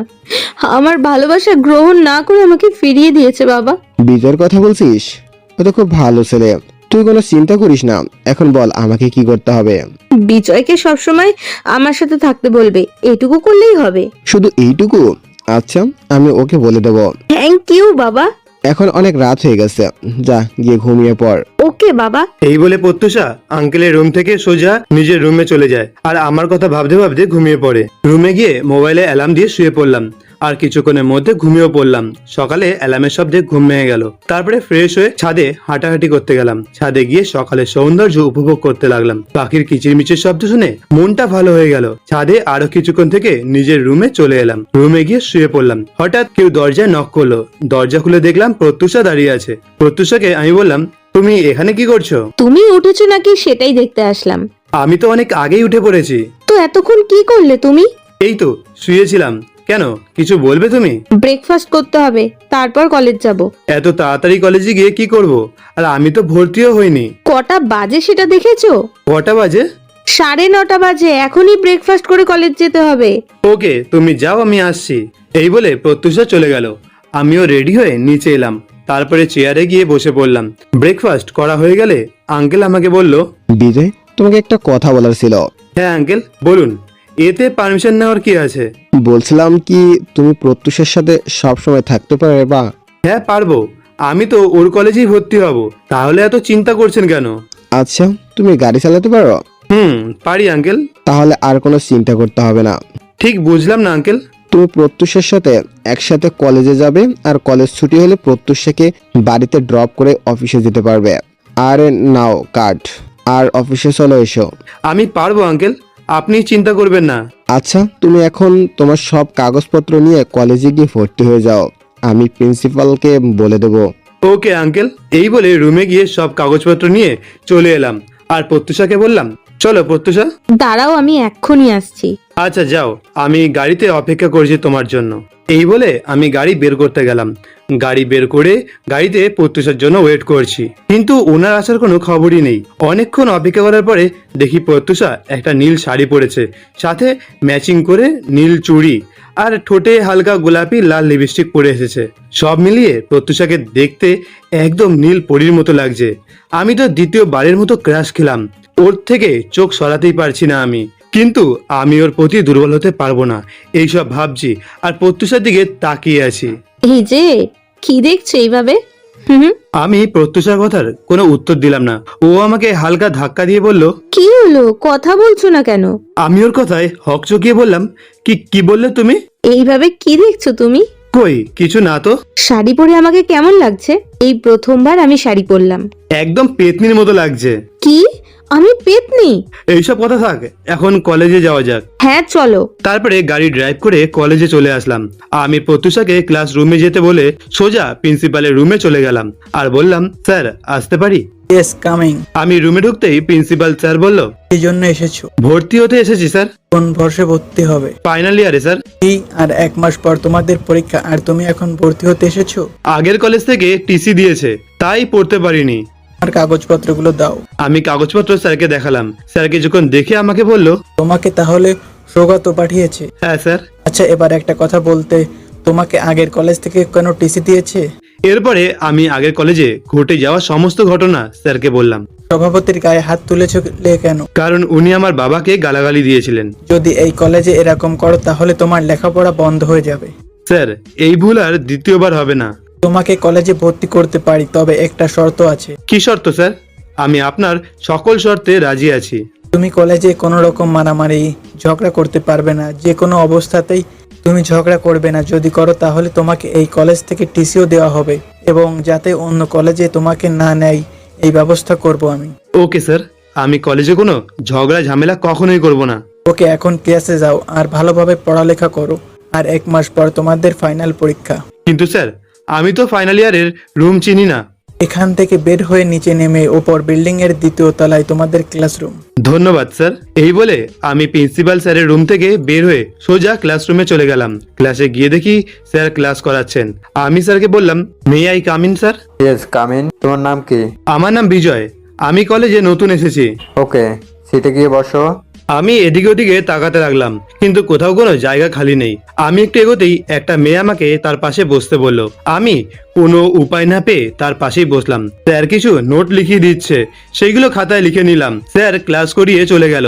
তারপরে আমার পাশে থাকা মেয়েটা আমার দিকে হাত এগিয়ে দিয়ে বলল, হাই, আমি রীতি। আমি বিজয়। আচ্ছা, আমরা কি ফ্রেন্ড হতে পারি? সরি বাট এটা হবে না। এরই মধ্যে স্যার ক্লাসে চলে আসলো, তবুও এই মেয়েটার বকবকানি বন্ধ হচ্ছে না। কেন, নিজেকে কি মনে করেন? একটা মেয়ে আপনাকে নিজে থেকে ফ্রেন্ড হওয়ার অফার করছে, তাই বলে কি আপনি নিজেকে সেলিব্রিটি মনে করছেন নাকি? আচ্ছা ফ্রেন্ড, এখন একটু চুপ করুন। স্যার ক্লাস করাচ্ছে, সেটা কি দেখতে পাচ্ছে না নাকি? ওকে, চুপ করলাম। আচ্ছা, আমরা যখন ফ্রেন্ড তো তুমি করে তো বলাই যায়। এইবার বিরক্ত হয়েই বললাম, যা ইচ্ছা বলেন, কিন্তু কথাটা একটু কম বলুন। ওকে, আমি আর কোনো কথাই বলবো না। একে একে সব ক্লাস করে বাইরে এসে গাড়ির পাশে প্রত্যুষার জন্য অপেক্ষা করছি, কিন্তু ও এখনো আসছে না কেন? কিছুক্ষণ পরে দেখি রীতি আর প্রত্যুষা একসাথে বেরোচ্ছে। তারপরে প্রত্যুষা এসে বলল, সাথে রীতিও আছে। এই মেয়েটা এখানে কি করছে সেটাই ভাবছি। চলো বিজয়, একটা রেস্টুরেন্টে যাই। রেস্টুরেন্টে কেন? কারণ আমার খুব খিদে পেয়েছে। এত কথা না বলে তাড়াতাড়ি গাড়িতে উঠে রেস্টুরেন্টে চলো। Okay madam. ওই রীতি, গাড়িতে ওঠ। উনিও আমাদের সাথে যাবে নাকি? কেন, তোমার কোনো সমস্যা আছে নাকি? না, আমার কেন সমস্যা হবে? বিরক্ত হয়ে বিড়বিড় করে বললাম, এই মেয়েটা তো আর মেয়ে নয়, একেবারে রাক্ষসী। ওর কথা শুরু হলে আর বন্ধই হতে চায় না। কি বলছো বিড়বিড় করে? কই কিছু না তো। তাহলে গাড়ি স্টার্ট করো আর তাড়াতাড়ি চলো। ওকে, আমি গাড়িতে উঠে গাড়ি ড্রাইভ করে সোজা একটা রেস্টুরেন্টে চলে আসলাম। তারপরে একটা স্পেশাল কেবিনে বসলাম। তখন রীতিকে উদ্দেশ্য করে প্রত্যুষা বলল, কি খাবি, অর্ডার দে। তুই অর্ডার দে না। বিজয়, তুমি কি খাবে? তোমরা যা খাবে আমিও তাই খাবো। ওকে ঠিক আছে, আমি অর্ডার দিচ্ছি। দে। ওয়েটার একটু এদিকে এসো। জি ম্যাম, বলুন কি খাবেন? এই খাবারগুলো নিয়ে এসো। ওকে। ওয়েটার খাবার আনতে চলে গেল। তারপরে আমি প্রত্যুষাকে বললাম, প্রত্যুষা আমি বরং একটু ফ্রেশ হয়ে আসি। ওকে যাও। আমি মুখ ধুতে চলে আসলাম। আমি চলে যাওয়ার পরে রীতি প্রত্যুষাকে বলল, প্রত্যুষা, এই ছেলেটা কে রে? দেখতে খুব হ্যান্ডসাম। আমার তোর সাথে প্রেম করতে ইচ্ছে করছে। আমার সেটিং করিয়ে দে না ওর সাথে। খবরদার, ওর দিকে চোখ দিলে তোর খবর আছে। ও তোর হবু জামাইবাবু হয়। কি, তুই তাহলে ওকে ভালোবাসিস? হ্যাঁ, খুব ভালোবাসি। বাবা বলেছে আমাদের খুব তাড়াতাড়ি বিয়ে হবে। তোর কপাল খুব ভালো রে। কেন? কারণ একটা হ্যান্ডসাম বর পেয়েছিস। হ্যাঁ, আমি খুব খুশি। আর আমি বিজয়কে অনেক ভালোবাসি। এরই মধ্যেই খাবার চলে আসলো আর আমিও মুখ ধুয়ে চলে আসলাম। আমাকে আসতে দেখে ওরা দুজনেই চুপ করে গেল। আমি গিয়ে বসে পড়লাম। তারপরে খাওয়া শেষ করে বিল মিটিয়ে প্রত্যুষা আর রীতিকে বাড়িতে ড্রপ করে দিয়ে আঙ্কেলের অফিসের দিকে রওনা হলাম। কিছুক্ষণ ড্রাইভ করার পরে আঙ্কেলের দেওয়া ঠিকানায় পৌঁছেও গেলাম। আমি গাড়ি থেকে নেমে দেখি অনেক বড় একটা কোম্পানি, আনুমানিক 10 তলা হবে। আমি এত বড় অফিস দেখে অবাক হয়ে গেলাম। আমি লিফটে গিয়ে 8 তলায় উঠে সামনের দিকে এগোতে লাগলাম। সামনে দেখি আঙ্কেলের কেবিন। আমি আঙ্কেলের কেবিনে নক করে বললাম, আসতে পারি আঙ্কেল? ওহ বিজয়, তুমি ভেতরে আসো, চেয়ারে বসো। Okay uncle. আমি গিয়ে চেয়ারে বসলাম। তখন আঙ্কেল আমাকে বলল, প্রত্যুষাকে বাড়িতে ড্রপ করে দিয়েছো তো? হ্যাঁ আঙ্কেল। গুড। দুপুরে লাঞ্চ করেছো? রেস্টুরেন্টে দুজনেই খাবার খেয়ে নিয়েছি। ওকে, ভালো করেছো। এই বলেই আঙ্কেল কাকে যেন কল করলো আর সব স্টাফদেরকে মিটিং রুমে যেতে বলল। কিছুক্ষণ পরে আঙ্কেল আমাকে বলল, চলো আমার সাথে মিটিং রুমে যাবা। মৃদু হেসে বললাম, ওকে আঙ্কেল। তারপরে আমাকে আঙ্কেল একটা রুমের সামনে আনলো আর দরজাটা খুলে ভিতরে ঢুকে দেখলাম অনেক বড় একটা রুম, যার মধ্যে অফিসের সমস্ত এমপ্লয়ি উপস্থিত রয়েছে। প্রায় 750 জন এমপ্লয়ি হবে। আঙ্কেল আমাকে নিয়ে গিয়ে পাশে একটা চেয়ারে বসালেন। তারপরে আঙ্কেল সকল এমপ্লয়ীদের উদ্দেশ্য করে বললেন, আজ আপনাদেরকে একটা বিশেষ কথা বলার জন্য এই মিটিং এর আয়োজন করা হয়েছে। কি কথা স্যার? আমার তো অনেক বয়স হয়েছে, তাই আমার এই কোম্পানির দায়িত্ব আমি অন্য কারোর উপর দেব, আর যাকে দেব সে হচ্ছে। আমি আঙ্কেলের কথা শুনে তো অবাক হয়ে গেলাম। আঙ্কেল এটা কি বলছেন? আজ থেকে আমার কোম্পানির নতুন সিও হবে বিজয়। আঙ্কেলের কথা শুনে তো রীতিমতো আমি চমকে উঠলাম। আঙ্কেল, এটা কি ঠিক করলেন? কিন্তু স্যার, এই ছেলেটা কে? এই ছেলেটা হলো আমার মেয়ের হবু বর। আঙ্কেল, আপনি ভেবে বলছেন তো আমি এই কোম্পানির দায়িত্ব নিতে পারবো না? আমি ভেবেই বলছি আজ থেকে এই কোম্পানি তোমার। আঙ্কেল, আপনি একটু বাইরে আসবেন, আমার কিছু কথা আছে। এখানে বলতে পারবো না, কারণ এখানে কোম্পানির সমস্ত স্টাফেরা আছে।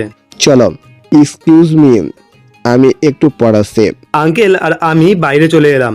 আঙ্কেল আমাকে বলল, এইবার বল কি বলবে। আঙ্কেল, আপনি কনফারেন্স রুমে এসব কি বলছেন? আপনার মাথা ঠিক আছে তো? আমার সাথে একদম ঠিক আছে। তাহলে এসব কি? আমি এত বড় কোম্পানির দায়িত্ব কিভাবে নেব? আমি তো একটা সাধারণ পরিবারের ছেলে। আর তার থেকেও বড় কথা, আপনি আমাকে ঠিকভাবে চেনেনও না, তারপরেও আপনি আমাকে আপনার কোম্পানির দায়িত্ব দিচ্ছেন। আমি কোনো কথা শুনতে চাই না। তুমি আজ থেকে কোম্পানির দায়িত্ব নেবে, মানে নেবে। সরি আঙ্কেল, আমি আপনার কথা রাখতে পারবো না। আজ যদি আমি তোমার বাবা হতাম তাহলে কি আমাকে এভাবে ফিরিয়ে দিতে?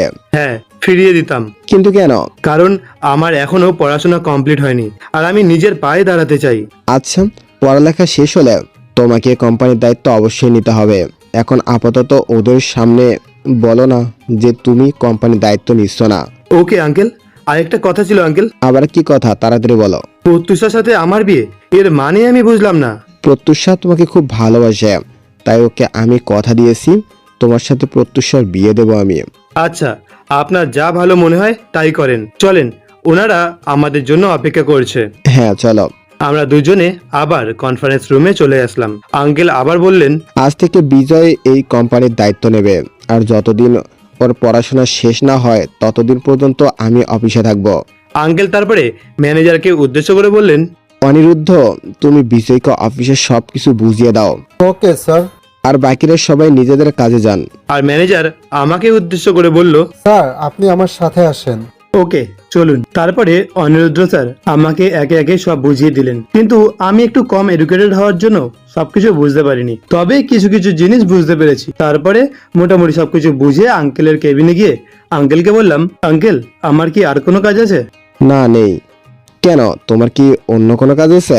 আসলে আঙ্কেল, কয়েকদিন পরেই আমাদের পরীক্ষা, তাই আমার প্রস্তুতি নেওয়া দরকার।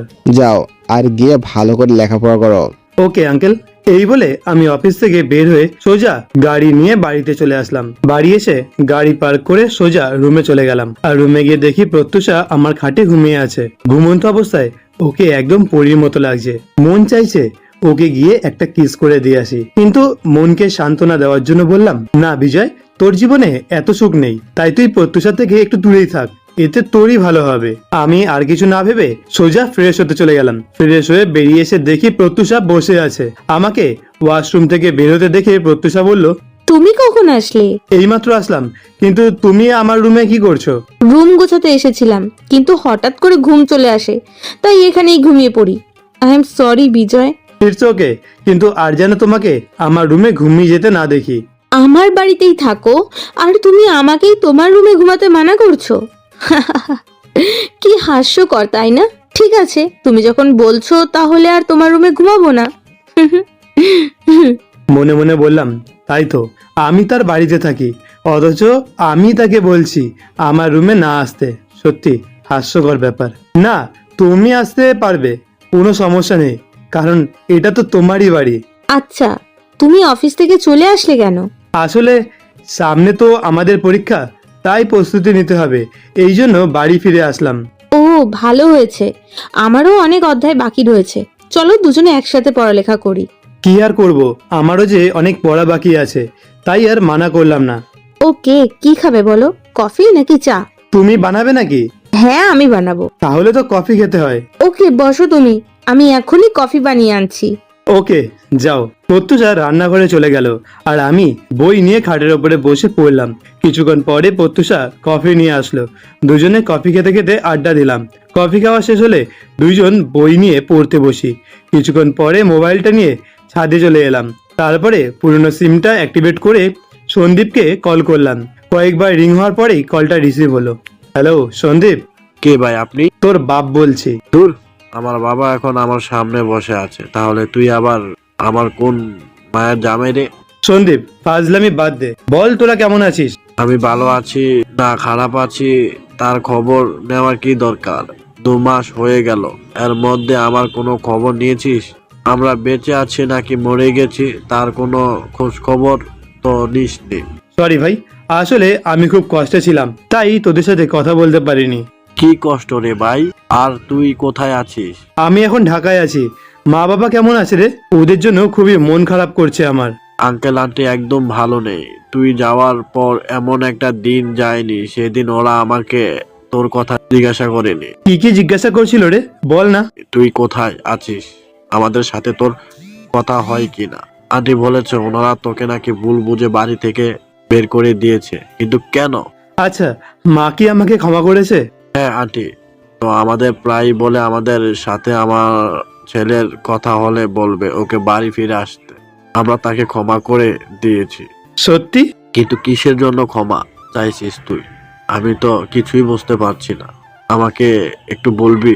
পরে বলবো। কিন্তু এই ক্ষমার ব্যাপারটা কি সেটা আমাকে খুলে বলবি? সময় হলে সব জানতে পারবি। ওকে দোস্ত, ভালো থাকিস। সন্দীপের সাথে কথা বলে কলটা কেটে দিয়ে পিছনে ফিরে তাকিয়ে দেখি প্রত্যুষা দাঁড়িয়ে আছে। ওকে দেখে আমি তো অবাক, ও এখানে কখন আসলো? বিজয়, তুমি এতক্ষণ কার সাথে কথা বলছিলে? আমার বন্ধুর সাথে। কিন্তু তুমি তো বলেছিলে তোমার মা বাবা নেই, তাহলে মা বাবা ক্ষমা এসব কি? কিছুই বুঝতে পারছি না আমি। সবকিছুই যখন জেনে গেছো তাহলে সত্যিটা বলেই দেই। কি সত্যি করে বলো আমাকে। তারপরে কলেজে ঘটে যাওয়া সকল ঘটনা প্রত্যুষাকে বললাম। প্রত্যুষা আমার মা বাবা আছে জেনে অনেক খুশি হলো আর তাদের সাথে দেখা করতে চাইলো। এইভাবে কেটে গেল কয়েকটা দিন। আর 2 দিন পর আমাদের পরীক্ষা, তাই ভালোভাবে পরীক্ষার প্রস্তুতি নিতে হবে। তাই আর কোনো সময় নষ্ট না করে সব সময় বই নিয়ে ব্যস্ত থাকি। আর দেখতে দেখতে পরীক্ষার দিন চলে এলো। বিজয়, তাড়াতাড়ি রেডি হও। আচ্ছা, একটু দাঁড়াও, আমি আসছি। তারপরে আমরা রেডি হয়ে কলেজে চলে গেলাম। ওয়ার্নিং এর বেল দিয়ে দিল, তাই পরীক্ষা হলে ঢুকে পড়লাম। স্যার প্রশ্ন দিয়ে গেল, কিন্তু প্রশ্ন এত সহজ হয় 2 ঘন্টার জায়গায় 50 মিনিটে সমস্ত উত্তর লিখে পরীক্ষা শেষ করে ফেললাম। এইভাবেই একে একে সব পরীক্ষা দিয়ে ফেলেছি। সব পরীক্ষা মোটামুটি ভালোই হয়েছে। আজ পরীক্ষার শেষ দিন, শেষ পরীক্ষাটাও আজ দিয়ে ফেললাম। দেখতে দেখতে 2 মাস কেটে গেল। কলেজে অনেক ফ্রেন্ড হয়ে গেছে আমার। আঙ্কেলের কোম্পানিতে আমি কাজ করি। বাবা মায়ের কথা খুব মনে পড়ছে। বাবা মাকে খুব মিস করছি। ভাবছি বাড়ি ফিরে যাব, কিন্তু তার আগে আমাকে প্রতিষ্ঠিত হতেই হবে। তারপরেই আমি বাড়ি ফিরবো। কাল 19শে জানুয়ারি, প্রত্যুষার বার্থডে। আঙ্কেল আমাকে ডেকে বলল, বিজয়, কাল প্রত্যুষার জন্মদিন, তাই আমি চাই বার্থডে সব দায়িত্ব তুমি নাও। ওকে আঙ্কেল, আপনি কোনো চিন্তা করবেন না, আমি সব সামলে নেব। ওকে, তুমি এখন বাড়ি যাও, আমি একটু পর আসবো।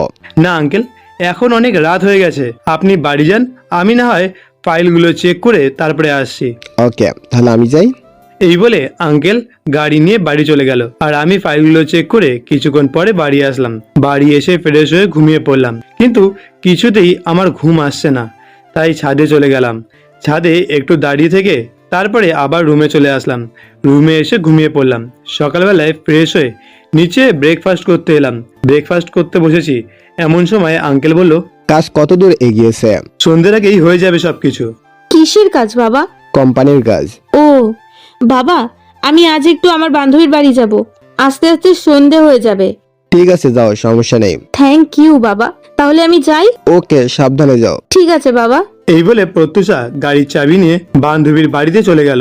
তখন আঙ্কেল আমাকে বলল, বিজয়, তুমি তোমার কাজ করো। Okay uncle. এরপরে সোজা আমি ডেকোরেশনের দোকানে চলে গেলাম। এরপরে বার্থডে পার্টির জন্য সমস্ত কিছু অ্যারেঞ্জমেন্ট করে অফিসে চলে গেলাম। সন্ধ্যাবেলায় প্রত্যুষা বাড়িতে প্রবেশ করে দেখে বাড়িতে কেউ নেই, গোটা বাড়ি ফাঁকা। প্রত্যুষা এদিক ওদিক দেখতে লাগলো, কিন্তু কেউ নেই। তাই প্রত্যুষা সোজা ছাদে চলে গেল। ছাদে গিয়ে দেখে সব লাইট অফ। একটু পা বাড়াতেই সব লাইট জ্বলে উঠলো, আর আকাশে বাজি ফাটলো, আর তাতে লেখা উঠলো, happy birthday my dear Pratyusha. Pratyusha এইসব দেখে অবাক হয়ে যায়, আর স্টেজের দিকে এগোতে প্রত্যুষাকে সবাই উইশ করে।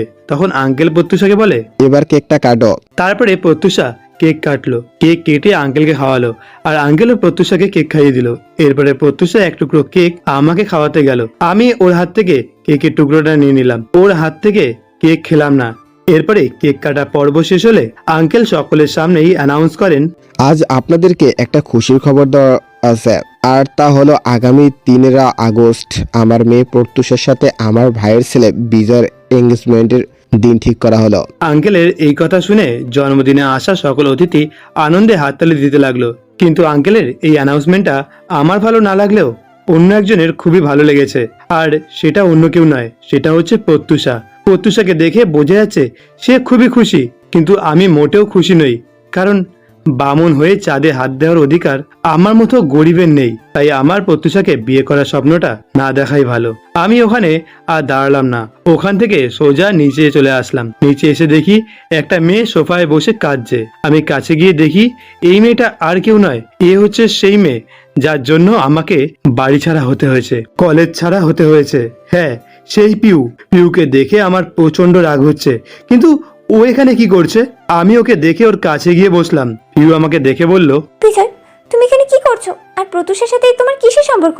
সরি ম্যাডাম, আমার ব্যক্তিগত ব্যাপারের বিষয়ে আমি কাউকে বলতে ইচ্ছুক নই। বিজয়, প্লিজ বলো, প্রত্যুষার সাথে তোমার কিসের সম্পর্ক? আগে আপনি বলেন, আপনি এখানে কি করছেন? আমি প্রত্যুষার কাজিন হই, এবার বলো প্লিজ। আঙ্কেলের অ্যানাউন্সমেন্ট আপনি শুনতে পাননি? আমি প্রত্যুষাকে ভালোবাসি, আর প্রত্যুষাও আমাকে ভালোবাসে। তাই আঙ্কেল আমাদের বিয়ে ঠিক করেছে। আপনি নিশ্চয়ই শুনেছেন আগামী মাসের 3 তারিখে আমার আর প্রত্যুষার এঙ্গেজমেন্ট। তুমি সত্যি বিয়ে করবে বিজয়? হ্যাঁ, তা নয় তো কি, ভালোবাসার মানুষকে তো বিয়ে করতেই হবে। কিন্তু আমি পিউকে আর কোনো কথা না বলতে দিয়ে সোজা আমার রুমে চলে আসলাম। রুমে এসে সন্দীপকে কল করলাম। কয়েকবার রিং হওয়ার পরে সন্দীপ কল রিসিভ করলো। হ্যালো, কে? বন্ধু, আমি বিজয় রে। কেমন আছিস রে বন্ধু? আমি ভালো আছি, তুই বল তুই কেমন আছিস? আর সবাই কেমন আছে? সবাই ভালো আছে রে, কিন্তু আঙ্কেল আন্টি তোর জন্য অনেক চিন্তা করে। তুই ফিরে আয় প্লিজ। সরি সন্দীপ, সেটা সম্ভব না। কেন সম্ভব না? তুই কি আর এখানে কখনো আসবি না? আসবো, তবে আগে আমি আমার পড়াশোনা শেষ করব, নিজে প্রতিষ্ঠিত হব, তারপরে গ্রামে ফিরে আসব। কিন্তু আঙ্কেল আন্টির অবস্থা খুবই খারাপ। ঠিক আছে, আমি কিছু টাকা পাঠাচ্ছি তোর নাম্বারে, টাকাটা মাকে দিস, আর বলবি বিজয় ফিরে আসবে। তবে তারা যেন একটু ধৈর্য ধরে আর আমার জন্য অপেক্ষা করে। কিন্তু আন্টি যদি বলে টাকা কে দিয়েছে, তাহলে কি বলবো? বলবি আমি টাকা পাঠিয়েছি। আচ্ছা, টাকা কখন দিবি? আমি টাকা পাঠানোর পরে আবার তোকে কল করে দেবো। এখন ফোন রাখি, বাই। ঠিক আছে, ভালো থাকিস আর নিজের খেয়াল রাখিস। তারপরে কলটা কেটে দিয়ে ফ্রেশ হয়ে ঘুমিয়ে পড়লাম। সকালবেলায় বুকের ওপরে ভারী কিছু অনুভব করছি। আমি আস্তে আস্তে চোখ খুলে দেখি পিউ আমার বুকের ওপরে শুয়ে আছে। কিন্তু কিভাবে? আমি তো দরজা লক করে ঘুমিয়েছিলাম। তাহলে আমার ঘরে পিউ ঢুকলো কিভাবে? এখন যদি প্রত্যুষা এভাবে আমাদেরকে দেখতে পায়, তাহলে তো আমার অবস্থা খারাপ করে ফেলবে। এখন আমি কি করব? একটা আইডিয়া পেলাম, আর আমি ওকে ধাক্কা মেরে ফ্লোরে ফেলে দিলাম, আর দরজা খুলে সোজা প্রত্যুষার কাছে গেলাম। প্রত্যুষা আমাকে দেখে বলল, এত সকালে আমার রুমে কি ব্যাপার? কেন আমি আমার হবু বউয়ের রুমে কি আসতে পারি না নাকি? নিশ্চয়ই আসতে পারবে, কিন্তু আজ হঠাৎ এত সকালে? কোনো তো ব্যাপার নিশ্চয়ই আছে। পিউ তোমার হবু বরের রুমে কি করছে? কি? পিউ তোমার রুমে আছে নাকি? হ্যাঁ, আমার রুমে আছে, তাও রাত থেকে মনে হয়। কি? ওর এত বড় সাহস, ও আমার বড় রুমে কি করছে? এই বলে প্রত্যুষা নিজের রুম থেকে বের হয়ে সোজা আমার রুমে গিয়ে যা করলো তা আমি কল্পনাও করতে পারিনি। কারণ প্রত্যুষা আমার রুমে গিয়ে পিউকে আমার রুমে দেখে, কি ভাবছেন তো থাপ্পড়টা পিউর গালে লেগেছে তাই তো? হ্যাঁ, ঠিকই ভেবেছেন। প্রত্যুষা রেগে থাপ্পড় মেরে বলল, তো সাহস কি করে হয় আমার বরের রুমে আসার? নিজের প্রেমিকের রুমে আসতে সাহসের দরকার হয় নাকি? কে তোর প্রেমিক? কেন বিজয়, আমি ওকে ভালোবাসি। কিন্তু আমি তোমাকে ভালোবাসি না পিউ, আর আমি প্রত্যুষাকে ভালোবাসি, আর আমি ওকেই বিয়ে করব। আমার বুকে শুধুমাত্র প্রত্যুষার জন্যই জায়গা রয়েছে, অন্য কারোর জন্য নয়। পিউ আমার বুকে হাত রেখে ইমোশনাল ভাবে আমাকে বলল, বিজয়, আমি সত্যি তোমাকে অনেক ভালোবাসি। তোকে বলছে তো বিজয় ও তোকে ভালোবাসে না, তারপরেও তুই কেন ওকে বিরক্ত করছিস? যা এখান থেকে। পিউ আর কিছু না বলে কাঁদতে কাঁদতে ওখান থেকে চলে গেল। পিউর চলে যাওয়ার পরেই প্রত্যুষা আমাকে শক্ত করে জড়িয়ে ধরলো, যেন ছেড়ে দিলে আমি কোথায় হারিয়ে যাব। বিজয়, তুমি আমাকে এত ভালোবাসো, সেটা আমি জানতাম না তো। প্রত্যুষার কপালে একটা কিস করে বললাম, হ্যাঁ, আমি তোমাকে খুব ভালোবাসি, আর সারা জীবন ভালোবেসে যাব। জানো, আজ আমি খুব খুশি, খুব। কেন জানতে পারি ম্যাডাম? এই যে আমার সব আশা পূরণ হলো। কি আশা পূরণ হলো শুনি? তোমাকে আজ আমি নিজের করে পেলাম, তাই জানো তোমাকে প্রথম দেখায় আমার ভালো লেগে যায়, কিন্তু তোমাকে ভালোবাসার প্রস্তাব দেওয়ার পর তুমি আমাকে ফিরিয়ে দিয়েছিলে। তখন আমার মনে হলো আমার মাথার উপরে যেন আকাশ ভেঙে পড়েছে। আর তুমি যখন আমাকে তোমার সাথে ফ্রেন্ডশিপ করার কথা বললে, তখন আমি সবচেয়ে বেশি খুশি হয়েছিলাম। আচ্ছা, আমাকে ছেড়ে কখনো কোথাও চলে যাবে না তো? না, তোমাকে ছেড়ে আমি কখনো কোথাও যাব না। সত্যি? ঠিক আছে, এবার চলো ব্রেকফাস্ট করতে। হ্যাঁ চলো, আমি ফ্রেশ হয়ে আসি। ওকে, তুমি আসো, আমি যাচ্ছি। এরপরে আমি ফ্রেশ হয়ে নিচে নেমে দেখি সবাই আমার জন্য অপেক্ষা করছে, কিন্তু পিউকে কোথাও দেখতে পেলাম না। তাহলে কি পিউ চলে গেছে? যাক বাবা, ভালোই হয়েছে, আপদটা বিদায় হয়েছে। এরপরে গিয়ে যখনই চেয়ারে বসবো তখনই দেখি পিউ রান্নাঘর থেকে বের হচ্ছে। দূর, আর ভালো লাগছে না। পিউ এখান থেকে যে কবে যাবে? ব্রেকফাস্ট করে আঙ্কেলকে বললাম, আঙ্কেল আমি অফিসে যাচ্ছি, আপনি বাড়িতে রেস্ট নিন। আচ্ছা, তাহলে পিউ আর প্রত্যুষাকে তোমার ভার্সিটিতে অ্যাডমিশনের ব্যবস্থা করিয়ে দিও। এই মেরেছে রে, এখন কি হবে? ধুর, ভালো লাগে না। যা ভয় পাচ্ছিলাম সেটাই হলো। তার মানে পিউ এখন থেকে এখানেই থাকবে? কিন্তু কেন? ওর বাবার ভার্সিটি থাকতে ও এখানে পড়বে নাকি? ও কি আমাকে আবার ফাঁসানোর প্ল্যান করছে? কি ভাবছো বিজয়? কই কিছু না তো আঙ্কেল। পিউ আমার ভার্সিটিতে কেন পড়বে? প্রত্যুষা যেই ভার্সিটিতে পড়ে ওই ভার্সিটিতেই ও পড়তে পারবে না? আসলে আমি ভাবছিলাম সবাই এক ভার্সিটিতে পড়লে ভালো হয়। ওকে, আপনি যেটা ভালো মনে করেন সেটাই করুন। আচ্ছা, তুমি পিউ আর প্রত্যুষাকে তোমার ভার্সিটিতে অ্যাডমিশনের ব্যবস্থা করে দাও। Okay uncle. তারপরে প্রত্যুষা আর পিউকে উদ্দেশ্য করে বললাম, আপনি তাড়াতাড়ি রেডি হয়ে নিচে আসুন, আমি গাড়িতে ওয়েট করছি। এরপরে আমি নিচে নেমে গাড়িতে অপেক্ষা করছি। দূর, ভালো লাগছে না। চেয়েছিলাম পিউর থেকে দূরে থাকতে, কিন্তু ও তো একেবারেই আঙ্কেলের বাড়িতেই সেট হয়ে গেছে। কিন্তু ও এখানে কেন রয়েছে? নাকি এটা ওর কোনো চাল? আমাকে ওর প্রেমে ফাঁসানোর জন্য চাল খাটাচ্ছে না তো? না, আমি কিছুতেই ওর ফাঁদে পা দেব না। আমি মনে মনে এসব ভাবছি, তখনই আমাকে প্রত্যুষা বলল, কি হলো? কখন থেকে গাড়িতে উঠে বসে আছে, কিন্তু তুমি তো গাড়ি স্টার্ট করার নামই নিচ্ছ না। কি এত ভাবছো বলো তো তুমি? ও তোমরা এসে গেছো? হ্যাঁ, আমরা তো কখনই শিখেছি, কিন্তু আপনি তো গাড়ি স্টার্টই করছেন না। তাহলে যাওয়া যাক। সব কাগজপত্র নিয়েছো তো? হ্যাঁ, নিয়েছি। তারপরে আমি গাড়ি ড্রাইভ করে সোজা ভার্সিটিতে চলে আসলাম। গাড়িটা পার করে ভার্সিটির অফিস রুমে গিয়ে প্রত্যুষা আর পিউকে ভর্তি করিয়ে দিলাম। এরপরে তিনজন ক্লাসে চলে গেলাম। যেহেতু সবাই একই ক্লাসে আর একই বিভাগে পড়ি, তাই তিনজনেই একই ক্লাসরুমে গিয়ে বসলাম। কিছুক্ষণ পরে স্যার এসে ক্লাস করালেন। তারপরে একে একে সব ক্লাস করে বাইরে চলে আসলাম, কিন্তু মহারানীদের আসার কোনো নামই নেই। আমি মাঠের এক পাশে সিঁড়িতে গিয়ে বসলাম। হঠাৎ একটা মেয়ে আমাকে এসে বলল, হাই, আমি খুশি। তো আমি কি করব? কিছু করতে হবে না, এমনি বললাম। গুড। তারপর পিছনে ফিরে দেখি প্রত্যুষা আর পিউ দাঁড়িয়ে আছে। আমি ওদের চোখের দিকে তাকাতেই দেখি চোখগুলো রাগে লাল হয়ে গেছে। মনে হচ্ছে যেন ওই চোখের ভিতর থেকে আগুন ছিটকে বেরোবে। আর আমি ভয়ে শেষ। এখন কি হবে? আর আমি তো ইচ্ছে করে ওই মেয়েটার সাথে কথা বলিনি। প্রত্যুষা রেগে আমাকে বলল, তুই ওই খুশির সাথে কি কথা বলছিলি? মেয়ে দেখলেই শুধু কথা বলতে ইচ্ছা করে, তাই না? আমি বিড়বিড় করে বললাম, এই রে, এই মেয়ে তো রেগেই তুই তুকারি করা শুরু করে দিল। এখন আমার কি হবে? আমি ইচ্ছা করে ওই মেয়েটার সাথে কথা বলিনি। খুশি নিজে থেকেই আমার সাথে কথা বলতে এসেছিল। আমি তো কথা বলিনি ওর সাথে। সত্যি কথা বলছো তো বিজয়? আরে সত্যি বলছি আমি। প্রত্যুষা, বিজয় কিন্তু মিথ্যে কথা বলছে। ও, এবার বুঝেছি তার মানে এইসব কিছুর পিছনে ওই শয়তান পিউর হাত আছে। দাঁড়াও, এখনই দেখাচ্ছি তোমাকে মজা। প্রথমে আমাকে কলেজ থেকে টিসি দিয়ে বাড়ি ছাড়া করেছে, আর এখন আমার আর প্রত্যুষার সম্পর্কে ফাটল ধরানোর চেষ্টা করছে। প্রত্যুষা কলিজা, আমায় বিশ্বাস করো, আমি নিজে থেকে ওর সাথে কথা বলিনি। আমি প্রত্যুষাকে কলিজা বলে ডেকেছি বলে পিউ তো একেবারে রেগে ফুটে যাচ্ছে। মনে হচ্ছে যেন আমাকে কাঁচা খেয়ে ফেলবে। আমি কখনো তোমাকে অবিশ্বাস করতেই পারি না। আমি জানি তুমি নিজের থেকে কখনোই মেয়েদের সাথে কথা বলতে যাবে না। পিউকে আরো রাগানোর জন্য প্রত্যুষাকে বললাম, তাহলে আমার জান, চলো এবার যাই, আমাকে তো আবার অফিসেও যেতে হবে।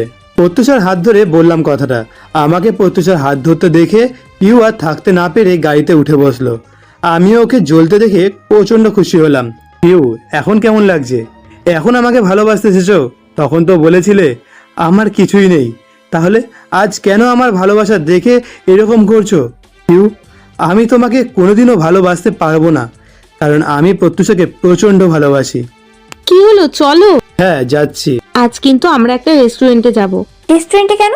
আজকে দুপুরের খাবার আমরা রেস্টুরেন্টে খাবো। আমি যাব না। যাবি না কেন? আমি রেস্টুরেন্টের খাবার খেতে ভালো লাগে না। বিজয়, তুমি গাড়ি স্টার্ট করো, আর একটা ভালো রেস্টুরেন্টের সামনে গাড়িটা থামাবে। ওকে মহারানী। এই বলে আমি গাড়ি ড্রাইভ করে সোজা একটা রেস্টুরেন্টের সামনে গাড়ি পার্কিং করলাম। তারপরে তিনজনে রেস্টুরেন্টে ঢুকলাম আর একটা ভিআইপি কেবিনে বসলাম। আমি আর প্রত্যুষা পাশাপাশি বসলাম, আর অপর পাশে বসে আছে পিউ। এরপরে ওয়েটার আসলো, আমরা খাবার অর্ডার দিলাম। ওয়েটার আসা অবধি আমি বরং প্রত্যুষার সাথে একটু প্রেম করে নেই। আমি প্রত্যুষার কাঁধে মাথা রাখলাম। তখনই প্রত্যুষা অস্থির হয়ে বলে উঠলো, এই কি করছো? দেখো পিউ আমাদের সামনে বসে আছে। আরে, আমার তো এতক্ষণ পিউর কথা মনেই ছিল না। প্রত্যুষাকে আমি বললাম, সরি জান। একটু পরেই ওয়েটার খাবার নিয়ে চলে আসলো। এরপরে আমি না খেয়ে খাবারগুলোতে আঙুল দিয়ে খেলতে লাগলাম। এই অবস্থা দেখে প্রত্যুষা আমাকে বলল, কি হলো, তুমি খাচ্ছ না কেন? চুপি চুপি বললাম, তোমার হাতে খেতে ইচ্ছা করছে। দেখছো না সামনে পিউ বসে আছে, পরে আমার হাতে খেতে পারবে।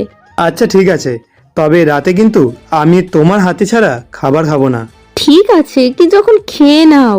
আমাকে আর প্রত্যুষাকে চুপি চুপি কথা বলতে দেখে পিউ বলল, কিরে, তোরা খাবার না খেয়ে চুপি চুপি কি বলছিস? কই কিছু না তো। না, কিছু একটা তো নিশ্চয়ই চলেছে। বাদ দে, এসে খাবারটা খেয়ে নে। এরপরে খাওয়া শেষ করে বিল মিটিয়ে দিয়ে প্রত্যুষা আর পিউকে বাড়িতে ড্রপ করে দিয়ে সোজা অফিসে গিয়ে কেবিনে বসলাম। দুটো ফাইল দেখা শেষ করে পিয়ন আমাকে এসে বলল, আঙ্কেল আমাকে ডাকছে। আমি পিয়নকে বললাম, আচ্ছা তুমি যাও, আমি আসছি। তারপরে আমি আমার কেবিন থেকে বের হয়ে সোজা আঙ্কেলের কেবিনে গেলাম। আঙ্কেল আমাকে বললেন, বিজয়, আজকে তোমাকে রাতে অফিসে থাকতে হবে। ঠিক আছে, সমস্যা নেই।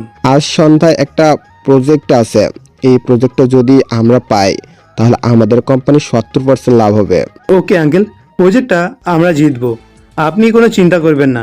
বিজয়, তুমি যতটা সহজ ভাবছো ততটা সহজ নয় প্রজেক্টটা পাওয়া। অনেক কঠিন একটা প্রজেক্ট এটা।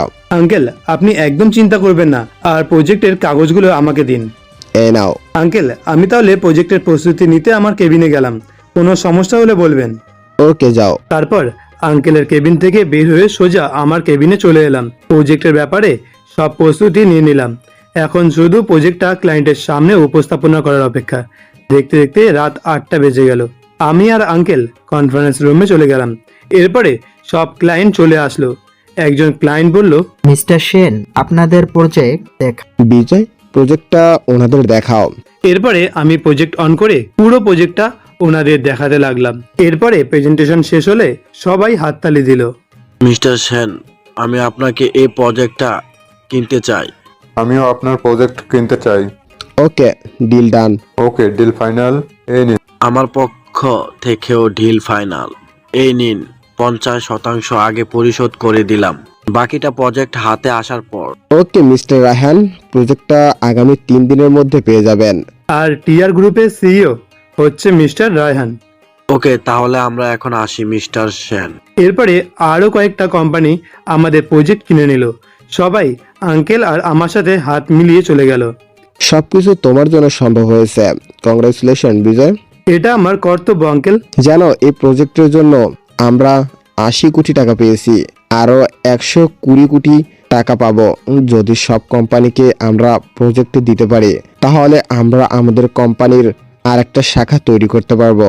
আঙ্কেল, আপনি কোনো চিন্তা করবেন না, আমরা সব কোম্পানিকে প্রজেক্ট দিতে পারবো। হ্যাঁ, তুমি এখন বাড়ি ফিরে যাও। না আঙ্কেল, আপনি বাড়ি ফিরে যান। আজ থেকে আপনার কোম্পানি আমি সামলাবো। সত্যি তুমি সামলাবে? তাহলে তো খুব ভালো। হ্যাঁ আঙ্কেল, আজ থেকে আমি আপনার কোম্পানি সামলাবো। আপনি এখন বাড়ি যান, আমি একটু পরে বাড়ি আসছি। ওকে, আমি যাই তাহলে, তুমি সাবধানে এসো। হ্যাঁ, আপনিও সাবধানে যাবেন। এরপরে আঙ্কেল চলে গেল। পিয়নকে ডাক দিলাম, আমি কফি আনতে বললাম, কারণ রাত প্রচুর হয়েছে, যার কারণে আমার একটু ঘুম ঘুম আসছে। কিন্তু আমার ঘুমালে চলবে না, কারণ 3 দিনের মধ্যে প্রজেক্টটা 8টা কপি তৈরি করতে হবে। কি করে যে করবো আমি, কি যে করি। যাই হোক, প্রজেক্টের কপি আমাকে রেডি করতেই হবে। হঠাৎ মোবাইলটা যেন কেঁপে উঠলো। রাত 12টা বাজে, কিন্তু এত রাতে কে কল করলো? মোবাইলটা হাতে নিয়ে দেখি প্রত্যুষা কল করেছে। আমি কলটা রিসিভ করতেই প্রত্যুষা ওপাশ থেকে বলল, বিজয় তুমি কোথায়? আর এত রাত পর্যন্ত অফিসে কি কাজ করছো যার জন্য বাড়িতে আসতে পারছো না? এই তো একটু পরেই চলে আসছি জানো।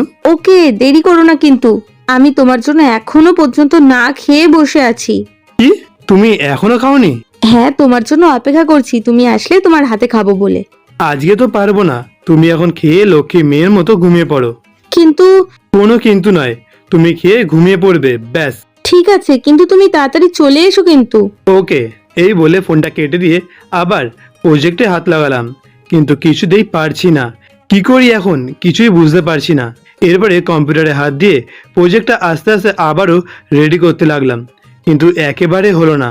প্রায় 3-4 বার ট্রাই করার পরে হয়ে গেছে। তারপরে 2টো কপি করে বাড়ি চলে আসলাম। এভাবে কেটে গেল কয়েকটা দিন। এরপরে দেখতে দেখতে চলে এলো আমাদের এঙ্গেজমেন্টের দিন। আর আমাদের এঙ্গেজমেন্টে কি হয়েছে সেটা তো আপনারা জানেনই। বর্তমানে নদীর ধারে কিছুক্ষণ প্রকৃতির ছোঁয়া অনুভব করে আবার বাড়ি ফিরে আসলাম আমি। বাড়ি এসে সোজা রুমে চলে গেলাম। রুমে এসে দেখি প্রত্যুষা আমার রুমে ঘুমিয়ে আছে। প্রত্যুষাকে ঘুমন্ত অবস্থা দেখে একদম পরীর মতো লাগছে। তার গোলাপি ঠোঁটগুলো আমাকে যেন তার কাছে টেনে নিচ্ছে। তবুও নিজেকে কন্ট্রোল করে প্রত্যুষার কপালে ভালোবাসার পরশ এঁকে দিয়ে সোজা ফ্রেশ হতে চলে গেলাম। ফ্রেশ হয়ে বাইরে এসে দেখি প্রত্যুষা বিছানায় বসে আছে। আমি প্রত্যুষাকে দেখে বললাম, তুমি এখনো ঘুমাওনি? তোমাকে বাইরে রেখে আমি কিভাবে একা ঘুমোতে পারি বলো তো? এই, তুমি ডিনার করেছো? না। কেন? তোমার হাতে খাবো বলে এখনো না খেয়ে বসে আছি। আচ্ছা যাও, খাবার নিয়ে আসো, আমারও খুব খিদে পেয়েছে। আচ্ছা, যাচ্ছি। প্রত্যুষা, আঙ্কেল কি ঘুমিয়ে পড়েছে নাকি? হ্যাঁ, অনেকক্ষণ হয়েছে। আচ্ছা, তুমি গিয়ে খাবার নিয়ে আসো। এরপর প্রত্যুষা রুম থেকে বাইরে চলে গেল। আর কিছুক্ষণ পরে একটা প্লেটে খাবার নিয়ে ফিরে আসলো। তারপরে আমার কাছে বসে বলল, যাও গিয়ে হাত ধুয়ে এসো। আমিও লক্ষ্মী ছেলের মতো গিয়ে হাত ধুয়ে আসলাম। এবার হাঁ করো। আমি হাঁ করলাম আর প্রত্যুষা আমাকে খাইয়ে দিতে লাগলো। খাওয়া যখন শেষের দিকে তখন প্রত্যুষার আঙুলে একটা কামড় দিলাম। প্রত্যুষা তাড়াতাড়ি আমার মুখ থেকে আঙুলটা বার করে আঙুলে ফু দিতে লাগলো আর আমাকে বলল, এই, তুমি আমাকে কামড়ে দিলে কেন? কই, আমি তো কামড়ে দেইনি। এই তো তুমি আমাকে কামড়ে দিয়েছো। এরপরে প্রত্যুষার আঙুলটা ধরে আঙুলের উপরে ফু দিতে লাগলাম। হঠাৎ প্রত্যুষা হাতটা সরিয়ে নিয়ে প্লেটগুলো নিয়ে চলে গেল। এরপরে আমি হাত ধুয়ে শুয়ে পড়লাম। একটু পরে প্রত্যুষা এসে যখনই আমার পাশে শোবে ঠিক তখনই আমি বললাম, এই তুমি আমার রুমে, এই তুমি তোমার রুমে যাও, আমার রুমে কি করছো? কেন যাব? আমি আমার হাজবেন্ডের রুমে এসেছি, কারো কোনো সমস্যা আছে নাকি? আমাদের তো এখনো বিয়ে হয়নি, শুধুমাত্র এঙ্গেজমেন্ট হয়েছে। তাতেই যদি তুমি আমার রুমে থাকো তাহলে মানুষ কি ভাববে? মানুষ যা ভাবে ভাবতে দাও, আমাকে তোমার বুকে মাথা রেখে ঘুমাতে দাও তো। এই বলে প্রত্যুষা আমার বুকে মাথা রেখে শুয়ে পড়লো। তারপরে আমি প্রত্যুষার কপালে ছোট্ট একটা ভালোবাসার পরশ দিয়ে ঘুমিয়ে পড়লাম। দেখতে দেখতে কেটে গেল 9টা বছর। আমি পড়ালেখা কমপ্লিট করে ফেলেছি। এখন আমার নিজস্ব 2টো কোম্পানি আছে, যে আঙ্কেল পাশে না থাকলে সম্ভবই হতো না। আমি এখন একজন প্রতিষ্ঠিত ব্যবসায়ী। প্রত্যুষা আর আমার বিয়ে হয়ে গেছে, কিন্তু এখনো আমাদের মধ্যে কিছুই হয়নি। একসাথে এক রুমে থাকি, তবুও আমাদের মধ্যে কিছুই হয়নি, কারণ আমি নিজের পায়ে দাঁড়ানোর পর আমাদের মাঝে সবকিছু হবে। মানে নিশ্চয়ই বুঝতে পারছেন, আলাদা করে আপনাদের কিছু বোঝাতে হবে না। আচ্ছা, 10 বছর পূরণ হয়ে গেল, মা বাবার থেকে দূরে আছি, আর আজ 10 বছর পর আমি আমার স্ত্রীকে নিয়ে মা বাবার সাথে দেখা করতে যাচ্ছি। 10 বছর আগে আমি একটা অপদার্থ ছেলে ছিলাম, যার ছিল না কোনো মেধা, ছিল না পড়ার প্রতি কোনো মনোযোগ, এবং ছিল না টাকা পয়সা। বলতে গেলে ছেলেটা সব দিক থেকেই জিরো। আর আজ সেই ছেলেটাই টপ 5 বিজনেসম্যানের মধ্যে একজন। সত্যি সময় বদলে দেয়। আমি আর প্রত্যুষা গাড়িতে বসে আছি, আর আমি গাড়ি ড্রাইভ করছি। প্রত্যুষা আমার কাঁধে মাথা রেখে ঘুমিয়ে পড়ল। এরপরে রাত 10টার দিকে বাড়িতে পৌঁছে গেলাম। তখনও দেখি প্রত্যুষা ঘুমিয়ে আছে। আমি ওকে ডাকলাম, এই প্রত্যুষা, ওঠো ওঠো বলছি। এই ঘুমাতে দাও না, ডাকছো কেন? আমরা বাড়ি পৌঁছে গেছি। ও, আগে বলবে না? হ্যাঁ, তাড়াতাড়ি ওঠো। এরপরে গাড়ি থেকে নেমে বাড়ির দরজায় টোকা দিলাম, কিন্তু দরজা কেউ খুললো না। কিছুক্ষণ দরজা ধাক্কানোর পরে মা দরজা খুললো। মা আমাকে দেখে আমাকে জড়িয়ে ধরে কান্না করে দিল। আমি আর চোখের জল ধরে রাখতে পারলাম না। তারপরে মাকে বললাম, তুই এতদিন কোথায় ছিলি বাবা? এতদিন কি তোর মায়ের কথা তোর মনে পড়েনি? তুই জানিস তোর যাওয়ার পর তোর বাবা তোর জন্য কত কেঁদেছে? বল না, তুই এতদিন কোথায় ছিলি? তুই আর আমাদের ছেড়ে যাবি না তো? প্রত্যুষা তখনই মাকে প্রণাম করলো। না মা, আমরা এখানেই থাকবো। বিজয়, মেয়েটা কে রে? মা, তোমার আদরের বৌমা। এদিকে এসো মা, তোমার নাম কি? আমার নাম প্রত্যুষা। মা, বাবা কোথায়? বাবাকে তো দেখতে পাচ্ছি না। তোর বাবা ঘুমোচ্ছে, তোরা ভিতরে গিয়ে ফ্রেশ হয়ে নে, তোদের জন্য আমি খাবার আনছি। না মা, আমরা খেয়ে এসেছি। না, আমি খাবো, তুমি না খেলে না খাও। আচ্ছা ঠিক আছে, এখন চলো ফ্রেশ হতে। হুম। এরপরে দুজনে রুমে গিয়ে ফ্রেশ হয়ে নিলাম। আমি ফ্রেশ হয়ে শুয়ে পড়লাম। প্রত্যুষা ফ্রেশ হয়ে মায়ের কাছে গেল। মা, তুমি আমাকে খাইয়ে দেবে? কেন দেব না মা, তুমি এখানে বসো, আমি তোমাকে খাইয়ে দিচ্ছি। আচ্ছা মা। এরপরে মা প্রত্যুষাকে খাইয়ে দিতে লাগলো, আর খাবার খেতে খেতে প্রত্যুষার চোখে জল চলে এলো। মা প্রত্যুষার চোখে জল খেয়াল করে বলল, কি হলো, তুমি কাঁদছো কেন? আসলে মায়ের কথা মনে পড়ে গেল তো, তাই। মাকে অনেক মিস করি আমি। তোমার মা নেই কে বলেছে? আমি তো আছি। আজ থেকে আমাকেই তুমি মা বলে ডাকবে, কেমন? ঠিক আছে মা। এবার কান্নাকাটি বন্ধ করে খাবারটা খেয়ে নাও। এরপরে প্রত্যুষা ছোটদের মতো মায়ের হাতে খাবার খেয়ে রুমে চলে আসলো, আর তারপরে আমার বুকে মাথা রেখে ঘুমিয়ে পড়লো। সকালবেলা গায়ে জল পড়ায় ঘুমটা ভেঙে গেল। চোখ খুলে দেখি প্রত্যুষার চুল থেকে জল পড়ছে, আর প্রত্যুষাকে ভেজা চুলে দেখতে খুব সুন্দর লাগছে। আমি আর নিজেকে কন্ট্রোল করতে না পেরে প্রত্যুষাকে পিছন থেকে জড়িয়ে ধরলাম। এই, কি করছো তুমি? ছাড়ো আমায়। কেন ছাড়বো কেন? এখন কেউ এসে পড়লে সমস্যা হবে। কেন? আমি আমার বউকে আদর করব, এতে আবার কিসের সমস্যা? তা মহারাজ, আজ এত রোমান্টিক মুডে কেন? হুম? তুমি এত সুন্দর কেন বলো তো? মন চায় সব সময় তোমাকে আদর করতে। আচ্ছা যাও, গিয়ে ফ্রেশ হয়ে এসো, মা আমাদের জন্য অপেক্ষা করছে। তুমি যাও, আমি আসছি। ওকে। এরপরে ফ্রেশ হয়ে বাইরে আসলাম। বাইরে এসে দেখি সবাই চেয়ারে বসে আছে আর আমার জন্য অপেক্ষা করছে। বাবা আমাকে দেখে জড়িয়ে ধরলো আর বলল, এতদিন কোথায় ছিলি বাবা? আমাদের কথা কি কোনো দিন তোর মনে পড়েনি? আজ 10 বছর হয়ে গেল, এতদিন পর আসলি তুই, রাগ করে চলে গেলে, আর তোর আসার কোনো নামগন্ধই নেই। কেন আসিসনি তুই? আমরা কি তোর কেউ নই?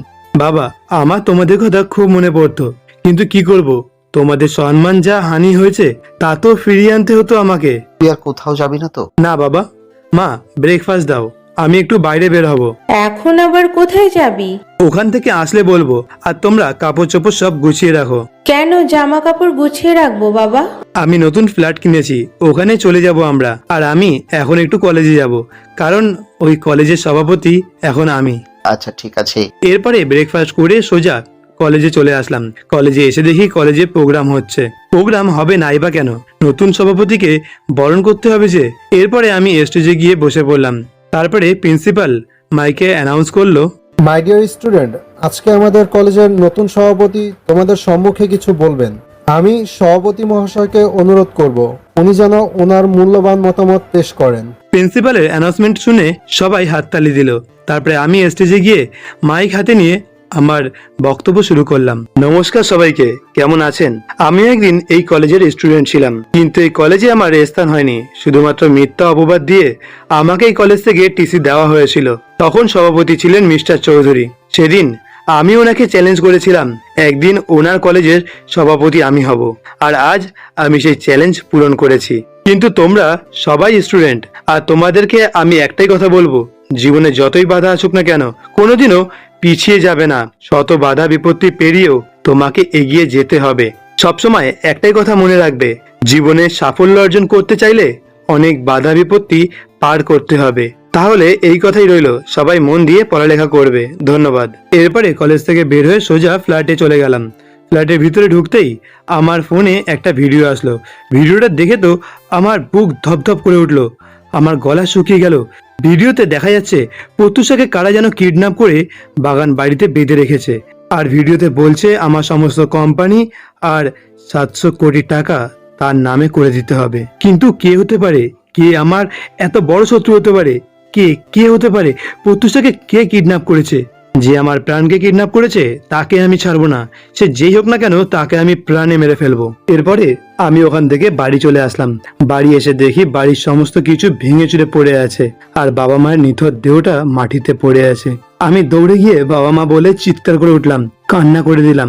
হঠাৎ দেখি বাবা একটু রেসপন্স করেছে। বিজয়, তুই এসেছিস, কিন্তু তোর সাথে তো আমরা আর থাকতে পারলাম না। আর প্রত্যুষাকে তোর কলেজের সভাপতি কিডন্যাপ করেছে, আর তোর মাকেও মেরে ফেলেছে, আমাকেও মারার চেষ্টা করেছে। কিন্তু হয়তো তোকে সবটা জানানোর জন্য ঈশ্বর এখনো আমাকে বাঁচিয়ে রেখেছিল, কিন্তু আমার সময় শেষ হয়ে গেছে। না বাবা, আমি তোমার কিছু হতে দেব না। তোমাকে আমি এখনই হাসপাতালে নিয়ে যাব। এরপরে বাবাকে কোলে তুলে গাড়ি অবধি নিয়ে যেতে যাব। বাবা একেবারেই আমাকে ছেড়ে চলে গেল। আমি বাবা বলে চিৎকার করে উঠলাম, বাবা মা, আমি তোমাদের নামে শপথ করে বলছি, তোমাদের খুনিকে আমি প্রাণে বাঁচতে দেব না। এরপর বাবা আর মায়ের অন্তিম সংস্কারের কাজ করে সোজা বাড়িতে এসে রুম থেকে আমার রিভলভারটা নিয়ে গাড়ি করে সোজা পিউদের বাড়ি চলে গেলাম। বাড়ি গিয়ে দেখি সেখানে পিউ আর ওর মা ছাড়া আর কেউ নেই। আমি পিউয়ের মাথায় পিস্তল ঠেকিয়ে ওর বাবাকে কল করলাম। বাবা।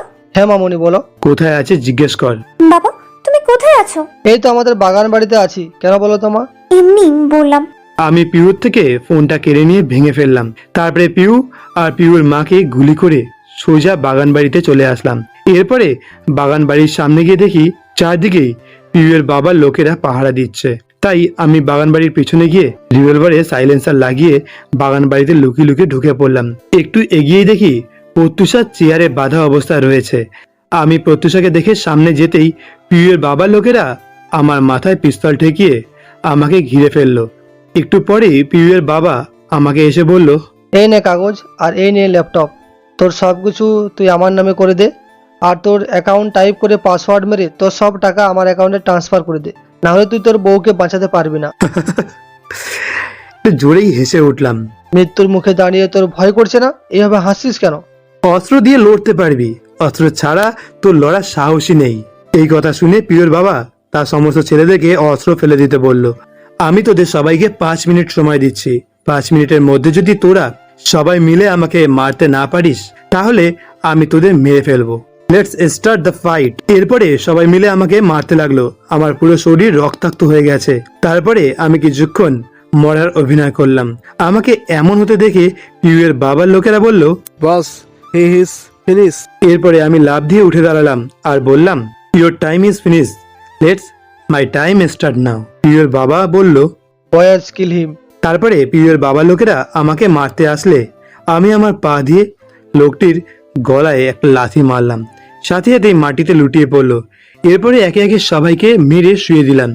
পিউয়ের বাবার কাছে গিয়ে তার মাথায় রিভলভার ঠেকিয়ে বললাম, mister Chowdhury, you are finish.